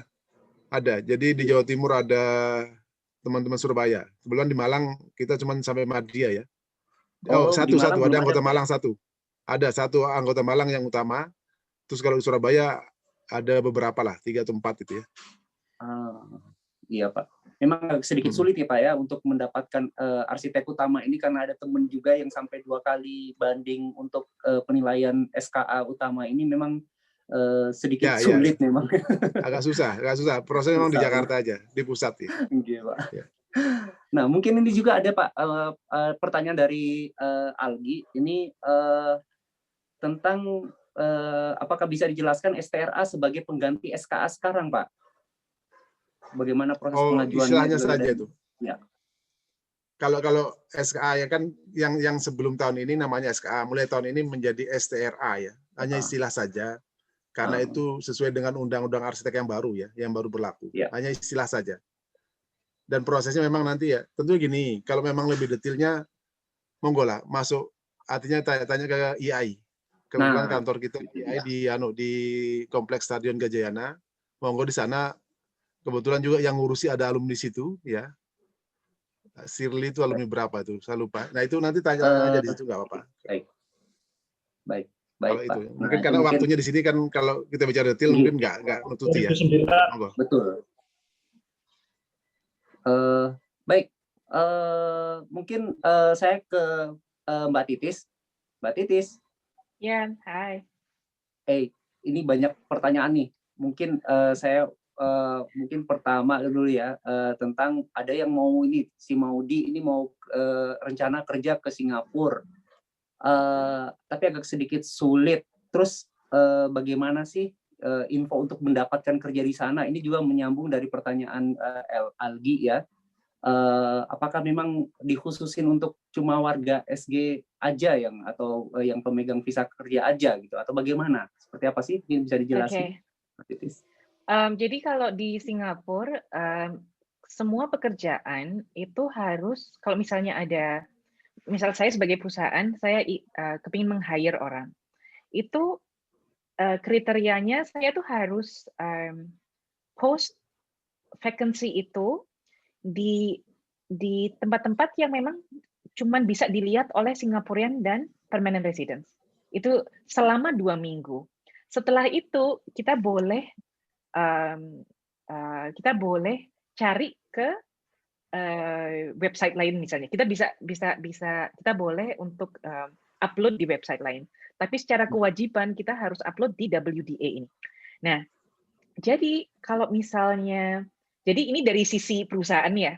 Jadi kalau dari sisinya pelamar, asalkan perusahaan ini tidak menemukan calon-calon lokal selama 2 minggu, mereka akan diperbolehkan untuk mencari foreign talent. Jadi arsitek dari Indonesia atau macam-macam itu bisa. Nah, kalau saya sekarang ngelihat dari 2 sisi ini ya, dari perusahaan atau dari pelamar. Menurut saya sih melamar pekerjaan sebaiknya jangan pasif.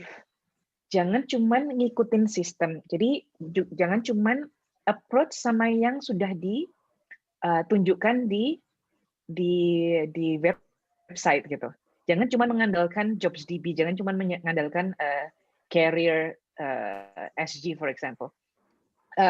Kita harus approach orang-orang, cari di LinkedIn. Kalau cari di LinkedIn ya, bukan cari lowongan, tapi cari orang. Cari orang yang bisa kalian kontak ya. Untuk network. Hey, aku adalah fresh grad di Indonesia. Aku talented di daerah ini gitu. Saya sekarang kepingin lihat cari options untuk melamar dan tinggal di Singapura gitu. Bisa recommend tips atau connect saya dengan orang lain and so on. Kalau sudah dari situ, kamu akan lebih mendapat perhatian dari mereka gitu. Dan pada umumnya semua perusahaan besar, perusahaan yang sangat besar loh ya, rata-rata kalau ada orang yang misalnya saya bekerja di perusahaan besar, di konsultan atau apa. Misalnya saya menyarankan Maudi nih ya, Maudi ya namanya. Maudi untuk, mari kita hire Maudi ke perusahaan A gitu. Dan saya misalnya, saya kerja di perusahaan A, saya kepingin membawa Maudi ke perusahaan A. Kalau misalnya Maudi diterima, itu saya dapat insentif loh. Jadi benernya saya benar-benar encourage kalian untuk networking, ya, karena benernya orang yang menyarankan kalian untuk masuk ke perusahaan ini akan mendapatkan insentif gitu. Jadi mereka nggak takut saingan, mereka malah untung dengan membawa orang baru yang akhirnya diterima. Gitu. Jadi menurut saya nggak boleh konvensional dan asal ngelihat apa yang ditunjukkan gitu. Harus juga kontak-kontak orang dan juga nggak harus kontak orang-orang yang kerja di perusahaan yang ditunjukkan. Kadang-kadang banyak perusahaan yang benarnya nyari talent tapi mereka nggak posting advertisement. Jadi networking aja sebisa mungkin dengan orang-orang yang bekerja di perusahaan yang menurut mbak-mbak dan mas-mas bagus gitu. Iya benar ya, apa yang dikatakan Tis itu benar ya. Jadi saya pernah mendapatkan pertanyaan dari mahasiswa etika profesi saat hampir sama yang ditanyakan ya Tis ya. Saat misalkan Pak saya mau kuliah Pak atau saya mau kerja ke luar negeri Pak, apa yang saya perlu siapkan Pak? Apakah TOEFL saya harus 600 atau begitu? Itu pasti ujung-ujungnya ke TOEFL atau ke IELTS gitu dan lain sebagainya. Saya bilang ya itu adalah jalan kamu satu-satunya yang harus kamu tempuh, baik mau tidak mau atau kamu suka atau tidak suka. Karena bagaimana caranya kita bisa berkomunikasi sedangkan kita ingin bekerja di sana gitu seperti itu ya. Sebenarnya pada prinsipnya itu adalah masalah komunikasi dulu kan sebenarnya. Banyak dari mahasiswa kita atau yang fresh graduate kita itu agak malu-malu untuk mengungkapkan gitu ya, berkomunikasi atau membuka komunikasi dengan itu. Dan akhirnya ya menerima apa adanya. Padahal sebenarnya kalau kita sedikit mau memberanikan diri, misalnya kita kita ingin apply ke beberapa perusahaan, nggak apa-apa, ya setidaknya semua kita apply, mungkin 1, 2 mungkin akan ada panggilan gitu kan, nggak masalah. Seperti saat kita mungkin ada teman adik-adik mungkin yang ingin lanjut kuliah gitu, Pak saya takut Pak mau kirim LOE ke profesor ini, apakah nanti diterima? Ya kirim aja, entah itu nanti diterima kan itu nanti si profesornya itu atau si yang pemberi kerjanya itu akan melihat bahwa dia sudah mempunyai setidaknya keberanian untuk berkomunikasi, untuk membuka komunikasi. Nah itu sebenarnya yang paling penting sebenarnya ya untuk para alumni kita untuk bisa go abroad.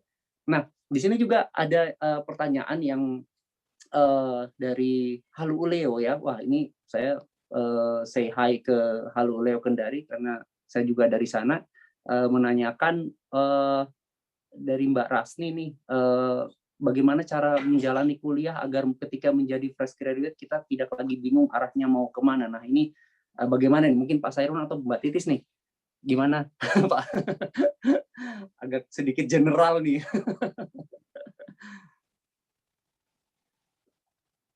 Mungkin gimana Mas Iswan? Tadi ada pertanyaan Pak, bagaimana memang agak sedikit general nih. Menjalani kuliah agar ketika menjadi fresh graduate kita tidak bingung arahnya mau kemana gitu. Gimana ya Pak ya? Bagaimana cara menjalani kuliah? Mungkin ini, saya mungkin. Ya, sekarang saya kan juga ngajar di Politekniko. Selama saya ngajar ini,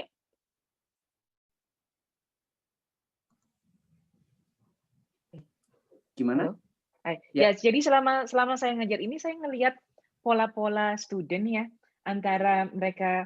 Jadi kan yang saya ajar itu sebenarnya master program ya. Jadi mereka sebenarnya udah kerja dulu, terus mereka kuliah master program.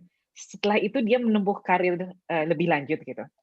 Jadi saya ngelihat pola-pola student sebelum, selama dan sesudah gitu ya. Benarnya saya merasa pengalaman mengetahui apa yang benarnya lebih cocok dengan kemampuan dan kepribadian masing-masing itu cuman bisa diketahui dari praktek gitu. Jadi mereka pemahaman apa yang mereka bisa lebih specialized in itu cuman mereka sadari itu setelah mereka mengalami proyek-proyek selama kuliah gitu. Jadi menurut saya misalnya misal memang kurikulum tidak mensupport banyak proyek selama masa kuliah. Menurut saya itu ini sejak lulus sampai sekarang itu bisa dianggap sebagai journey sehingga kamu bisa memahami dirimu sendiri selama kamu proyek ini gitu. Jadi nggak harus semua arahan itu ditemukan saat kuliah juga gitu. Jadi selama kita tuh boleh gitu, maksudnya shifting a little bit here and there itu nggak apa-apa gitu. Jadi tapi kita memang harus selalu evaluasi diri kita, ya apa yang kita memang benar suka, gimana kita menemukan ikigai kita, apa yang benar-benar kita bisa fokus di dalam arsitektur ini. Dan kita tuh nggak apa-apa selalu redirect ourselves setiap saat, itu nggak apa-apa, nggak harus ini ditemukan saat kuliah itu sendiri gitu. Karena kadang-kadang itu nggak mungkin buat semua orang gitu. Dan kalau kita bisa, kita tuh beruntung. Tapi kadang-kadang kalau misalnya memang itu nggak mungkin, itu benar-benar nggak apa-apa dan kita selalu adapt aja gitu, menurut saya. Iya, ini juga menjawab juga harapannya pertanyaan dari Pak Irham. Pak Irham tadi nanya Mbak Titis, berdasarkan pengalaman di luar, masukan buat jurusan, kira-kira aspek atau materi apa saja yang harus diberikan supaya adik-adik bisa mengikuti jejak Mbak Titis. Wes, ini. Kalau saya belajar dari Politecnico di Milano ya, yang program yang menurut saya paling menarik dan saya berangan-angan, misalnya saya bisa mengalami itu saat bachelor degree di UB, wah itu pelajarannya bisa berharga sekali. Jadi di Politecnico di Milano yang saya ajar sekarang, universitasnya bekerja sama dengan perusahaan-perusahaan besar. Dan student-student dari Politecnico di Milano di master degree ini, mereka berlomba-lomba untuk memenangkan jadi mereka akan bekerja dalam grup, terus mereka berlomba-lomba untuk menyelesaikan masalah yang diajukan oleh company ini gitu. Jadi misalnya company ini bilang, aku ingin merenovasi, atau gini, misalnya ada perusahaan besar tapi rata-rata mereka selalu menjual online. Sekarang mereka kepingin bikin offline shop gitu. Terus universitas dengan perusahaan ini bekerja sama. Nah, student-student ini mengerjakan proyek ini sebagai tugas mereka. Dan itu dikerjakan sebagai proyek beneran gitu. Nah, kalau student terus kita bisa kerjasama dengan berbagai perusahaan ya, dan ketingkat kesulitannya itu tugas studio kita tuh benernya itu, dan tingkat kesulitannya semakin lama semakin lebih kompleks gitu ya misalnya. Kadang-kadang setiap perusahaan kan yang dibutuhkan beda-beda.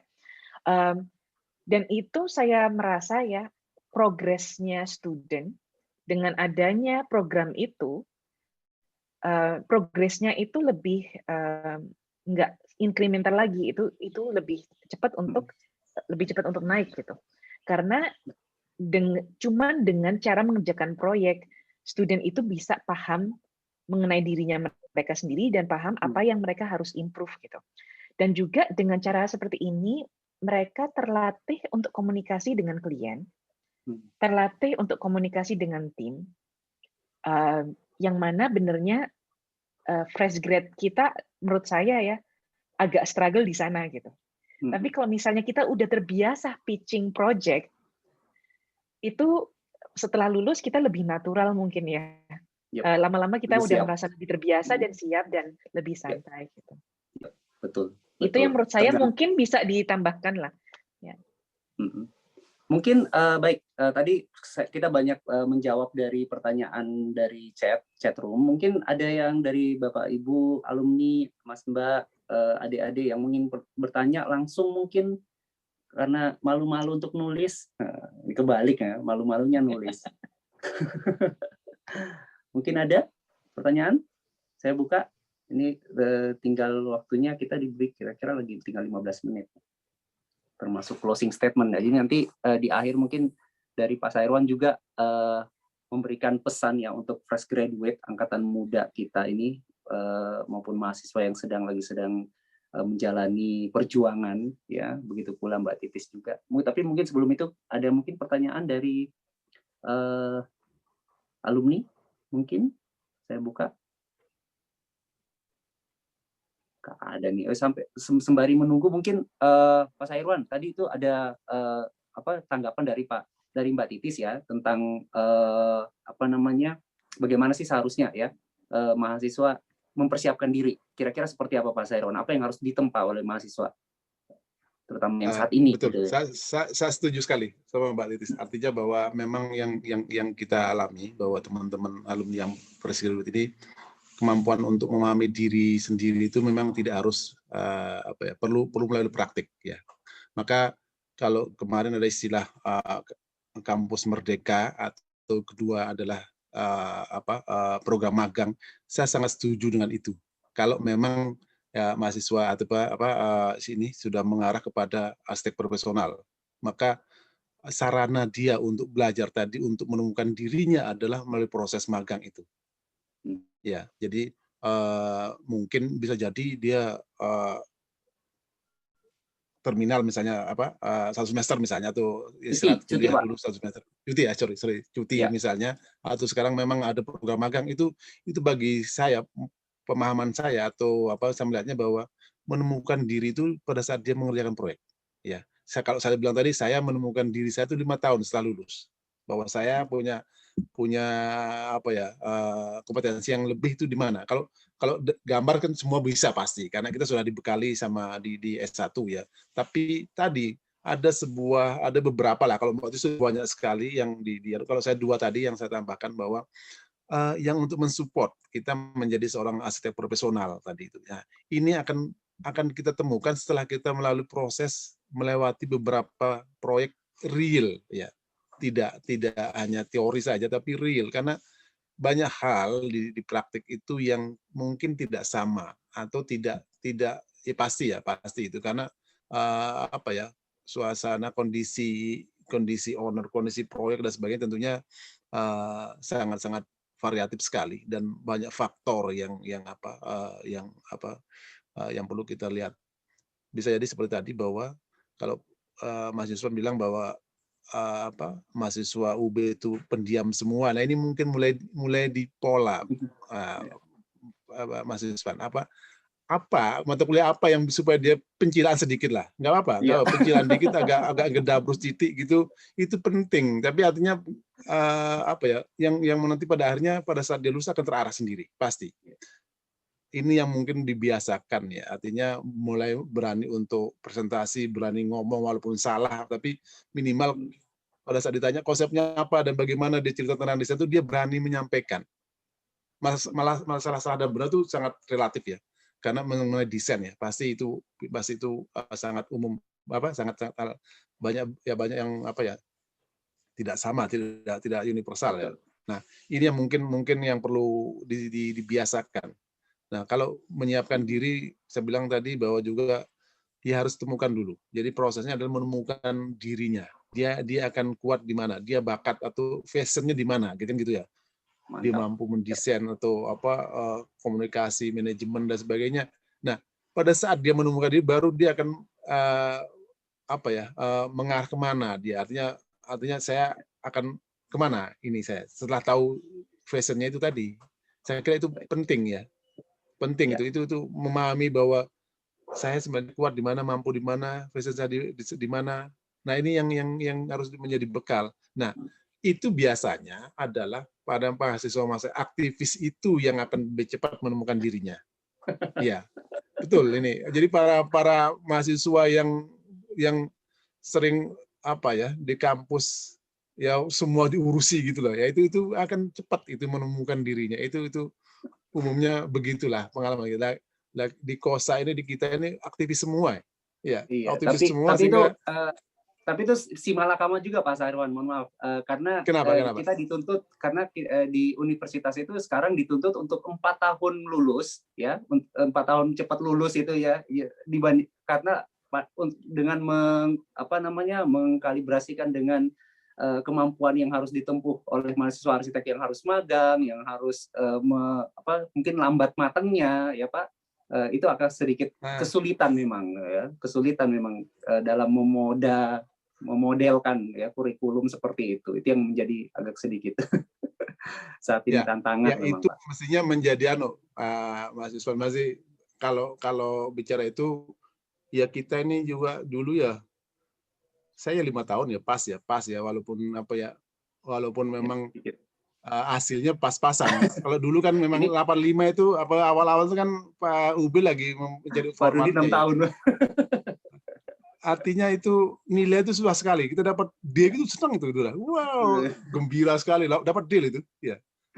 Karena yang kita dapatkan cuma dapat E, ya. D kan masih boleh lulus. Kalau sekarang mungkin enggak ya, C+ mungkin. Enggak lulus, Pak, enggak lulus D sekarang. Ya, sekarang enggak lulus. Dulu udah lulus. Dan coba tanya yang lain, Bu Rina, Bu Panca ini. IP-nya berapa yang paling tertinggi ayo? Saya cuma 2,3 saya lulusnya. Wah, Pak, jangan dibuka di sini, Pak Sairwan. Nanti jadi enggak apa-apa. Ini artinya apa? Itu, Pak. Artinya bukan gini, saya ingin menyampaikan kalau saya enggak masalah. Justru buka bahwa ternyata bukan hanya karena IP ya, bukan karena nilai-nilai itu yang menurut saya ya, bahwa ada hal lain yang membuat Anda harus disiapkan kan gitu. Nah ini mungkin perlu ini. Tapi kalau 2,3 zaman dulu sih luar biasa, Pak. Karena 4,5 sekarang, Pak. Rata-rata 2,3 dulu, Pak. Kenapa? Sekarang nggak lulus pasti. Itu nggak waktunya. Kalau zaman dulu kan ya alhamdulillah. Rata-rata segitulah. Kecuali mungkin yang jadi dosen Bu Rina ini yang mungkin 2,7 itu berapa itu 1,2 lah. Ini yang nggak tahu nih Bu Panca berapa, saya nggak tahu. Nah ini yang artinya gini, bahwa temukan diri. Jadi kalau temukan diri sendiri, kompeten di mana, passionnya di mana, baru Anda bisa mengarah ke mana harus ini. Baik. Melanjutkan ininya. Baik Pak. Baik, tadi ada raise hand. Baik Pak. Tadi ada raise hand dari Mas Andi Pramono. Mana Mas Momon ini? Aduh. Selamat sore. Tadi sebenarnya mau dada-dada. Kok tadi raise hand? Raise hand itu yang saya tangkap dada-dada loh. Ternyata angkat tangan ya. Ya wis. Ini Pak Sairwan salah satu lulusan dari Jerman juga, Pak. Mas Andi Pramono ini. Monggo Mas Momon. Monggo. Sebelumnya saya mohon maaf. Ini di sini ada senior saya, ada dosen-dosen saya, Bu Rina, Pak Subhan, Pak Sairwan, salam kenal Pak Sairwan. Saya sering kenal namanya Pak Sairwan ini sudah tidak asing lagi lah. Ini teman saya juga Titis, Mbak Titis, sama Pak Yusman sama Bu Titis. Halo. Oh, salam kenal Mas Andi. Iya. Oke. Ini sebenarnya tadi yang saya menyambung sedikit ya, yang sampainya dengan Titis tadi memang menarik pada saat memang untuk tadi Yusman sudah nyambung ke soal apa namanya Jerman ya, saya mau nyambung ke situ lah. Jadi begini, untuk sebenarnya ini saya kan di sini juga ada beberapa pemangku kepentingan juga ya, ada dari akademisi, ada dari praktisi. Memang pada saat saya master project itu pada saat kita memang dapat untuk master project ya, tapi ada juga bachelor project itu memang kita ada itu langsung dalam artian ada project real yang kita kerjakan. Dulu kalau nggak salah dari fakultas ya, kalau fakultas teknik sebelum saya mau lulus itu ada wacana kalau misalkan ada sebuah project itu yang menangani dari jurusan arsitektur, ada planologi, maksudnya dari itu bisa sebuah project itu bisa dikerjakan oleh beberapa jurusan, karena nanti pada saat kita bekerja pun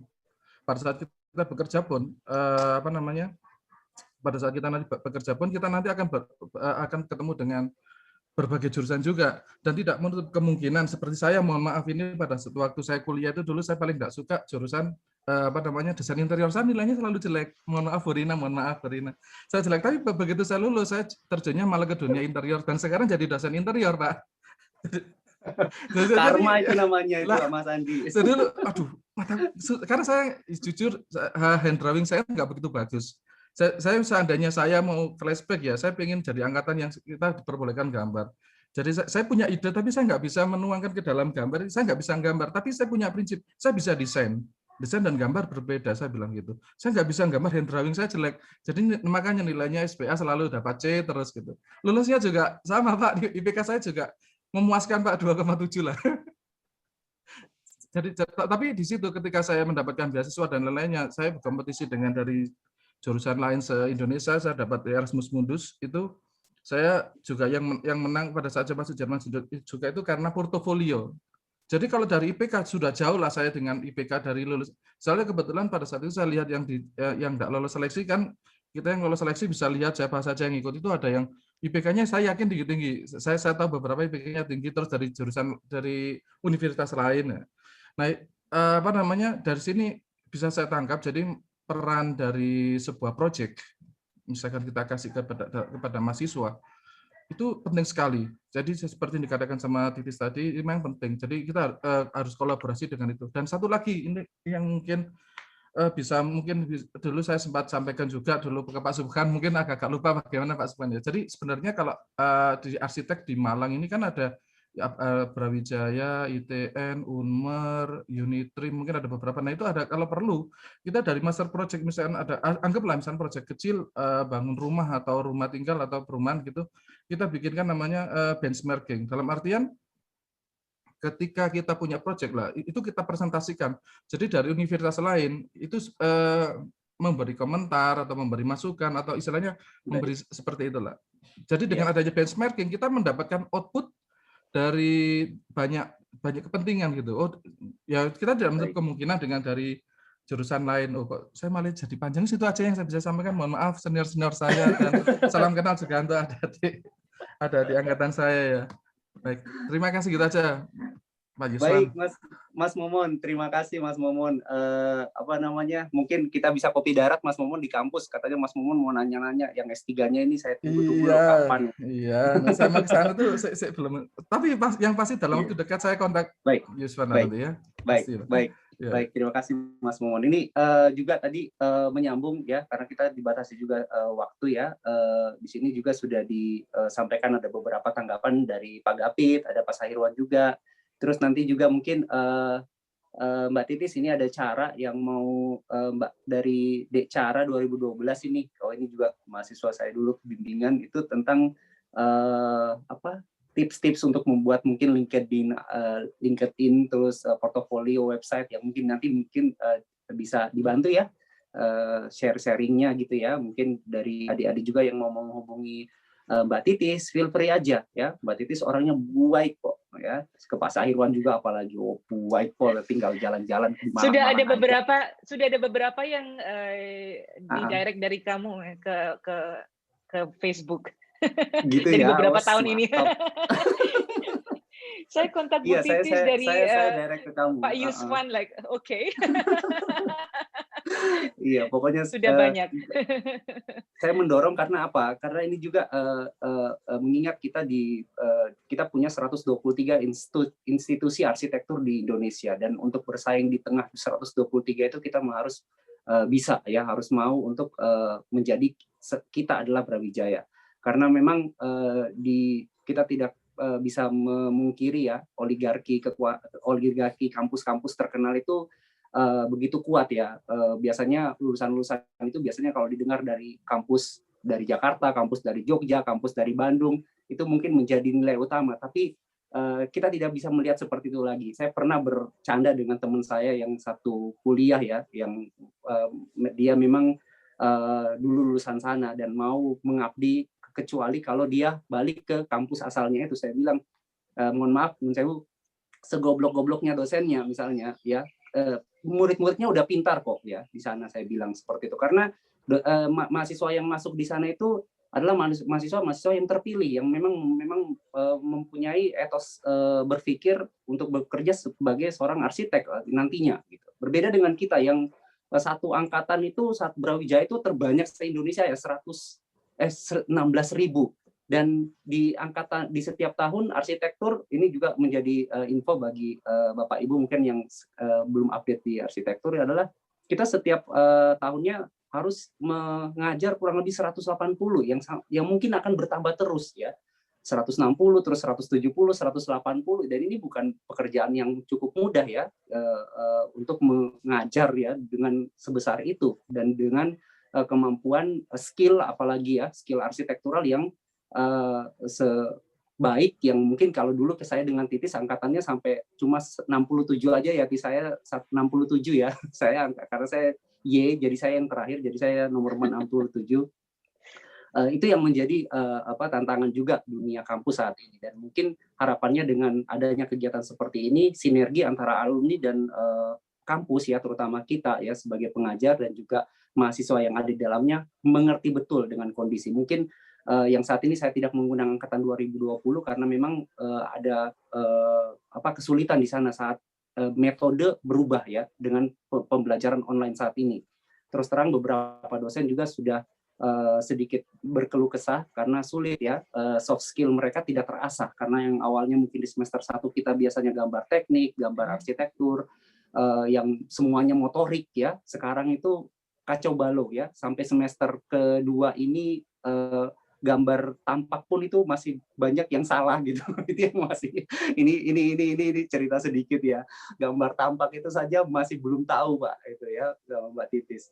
Ini yang memang agak sedikit sulit dan itu merupakan tantangan juga bagi kita, dan harapannya nanti ini bisa kita selesaikan bersama-sama, terutama untuk mewadahi adik-adik yang ingin lulus dan ingin sekali menjadi seorang arsitek ya.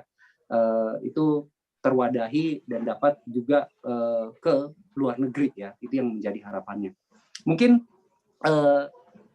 karena waktu juga lah, ini sudah telat 7 menit, saya juga menyinggung panitia, ini ada pesan dari Bu Rina juga, kapan bisa diundang nih, ada Pak Koni ya, Pak Cokordani Rata Samadi, ini adalah Deputi 5 Deputi Presiden nih, Deputi Minister ya, untuk Kementerian Pembangunan. Mungkin nanti saya bisa meneruskan info ini ke panitia ya, untuk diundang juga. Banyak sekali alumni kita yang mungkin belum kita kenal tapi sudah berkiprah jauh ya di atas sana ya, seperti halnya Pak Sahirwan ya, terus Mbak Titis. Besok ada juga yang edisi berikutnya itu ada lulusan-lulusan yang dulu juga bimbingan saya juga, saya nggak sadar juga sekarang sudah kemana-mana ya. Harapannya semakin banyak ya lulusan kita yang semakin berkibar di luar. Baik, mungkin itu saja dari saya. Mungkin saya akan kembalikan kepada host. Saya berterima kasih sekali atas nama jurusan arsitektur Universitas Brawijaya yang dalam hal ini pengajar, atas kehadiran rawuh Bapak Ibu bisa mau mampir ke sini, Mas Mbak ya, alumni dan adik-adik. Semoga ini tidak hanya sampai di sini saja semangat IKK ini, tapi harapannya adalah dapat terus terjalin. Saya mohon maaf bila ada kata-kata yang kurang berkenan, saya mohon maaf. Selamat menjalankan ibadah puasa bagi yang menjalankan. Sebentar lagi untuk Malang ini waktunya berbuka. Saya kembalikan ke host. Wassalamualaikum warahmatullahi wabarakatuh. Monggo Abizar. Waalaikumsalam warahmatullahi wabarakatuh. Makasih banyak buat Bapak, Ibu sekalian, Pak Sahirwan, Bu Titis atas materinya, dan juga Pak Yuswan atas kesediaan menjadi moderator hari ini. Udah cukup keren banget dan bisa ngasih banyak insight ke kita juga. Selanjutnya mungkin akan ada sesi foto bersama yang akan dipandu oleh Mbak Nadia. Pada Mbak Nadia, persilahkan buat mandu itu. Ya, selamat sore untuk Ibu dan Bapak, Mas, Mbak, dan teman-teman. Maaf, di sini aku izin off cam dulu. Ini kita akan ada sesi foto bersama.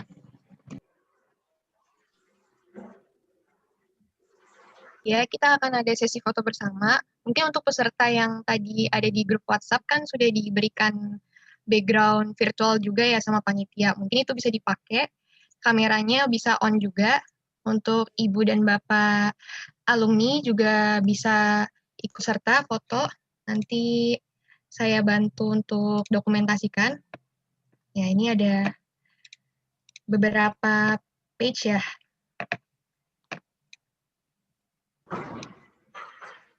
Ya. Apa sudah siap semua? Ini ada dua halaman ini. Ya. Saya mulai ya untuk fotonya ya. Ya. Siap semua? 1, 2, 3. Oh, ini masih ada yang baru on cam. Ya, maaf. Tunggu sebentar Ibu dan Bapak. Ya, sekali lagi. Saya mulai lagi. 1, 2, 3.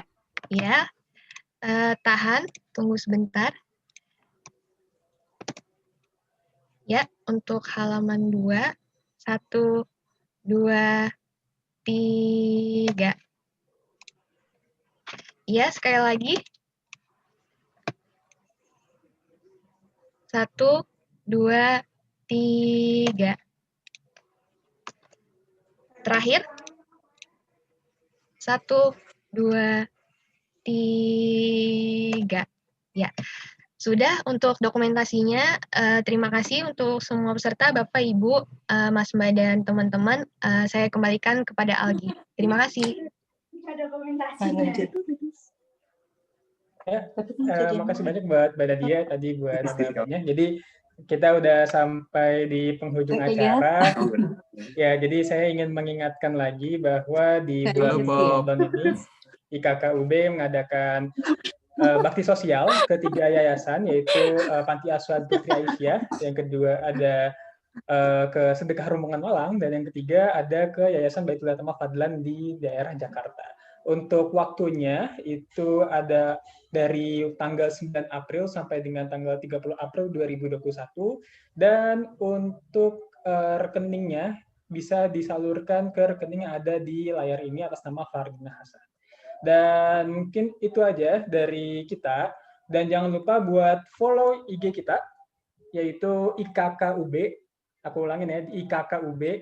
Bisa di follow di Instagram, dan di situ bakal banyak banget ada acara lagi setelah ini. Di rangkaian acara selanjutnya itu bakal diupdate terus di Instagram Alumni Arsitektur UB, IKKUB ya, jangan lupa.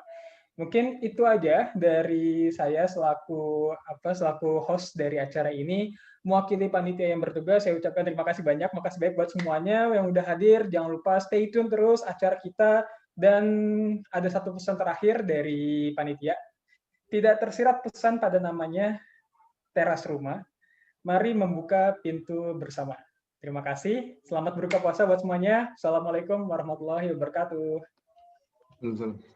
Waalaikumsalam. Terima kasih Pak Sairwan, terima kasih Mbak Titis. Sama-sama. Terima kasih. Makasih. Pak Yuswan. Makasih. Pak Sairwan, makasih Pak Sairwan.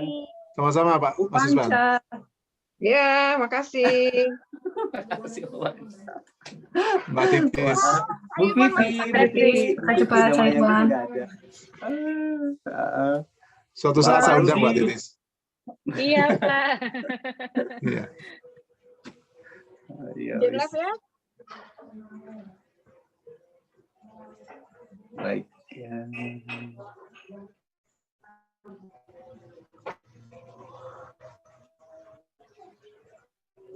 Mbak Titis sekarang di mana? Di Singapura ya? Iya. Kapan nggak ada rencana mudik? Belum bisa ya, sekarang masih banyak restriction. Katanya sudah ada itu ya, dari IATA sudah buka itu restriksinya agak diperlonggar dikit tuh ke Singapura. Oh gitu, dari Indonesia tapi ya. Nggak tahu Indonesia apakah termasuk dari situ. Jadi ada semacam kita harus apply dulu ke Singapura gitu ya, untuk untuk state gitu bahwa kita sudah divaksin dan lain sebagainya, dan mereka memverifikasi baru kita boleh gitu katanya. Iya. Katanya kalau setelah vaksin agak lebih longgar, cuman sekarang kayak seperti belum jelas ya ininya, bentuk kelonggarannya kayak gimana. Baik. Kayaknya bolehnya sih boleh, cuman masalah karantinanya kayak masih ya. Pak Sairwan sudah mau pamit. Baik Pak, terima kasih Pak Sairwan. Saya pamit juga. Ya semuanya nanti. Terima kasih panitia. Terima kasih Pak Sairwan. Sama-sama. Bu Titis, Pak Sairwan. Assalamualaikum. Waalaikumsalam.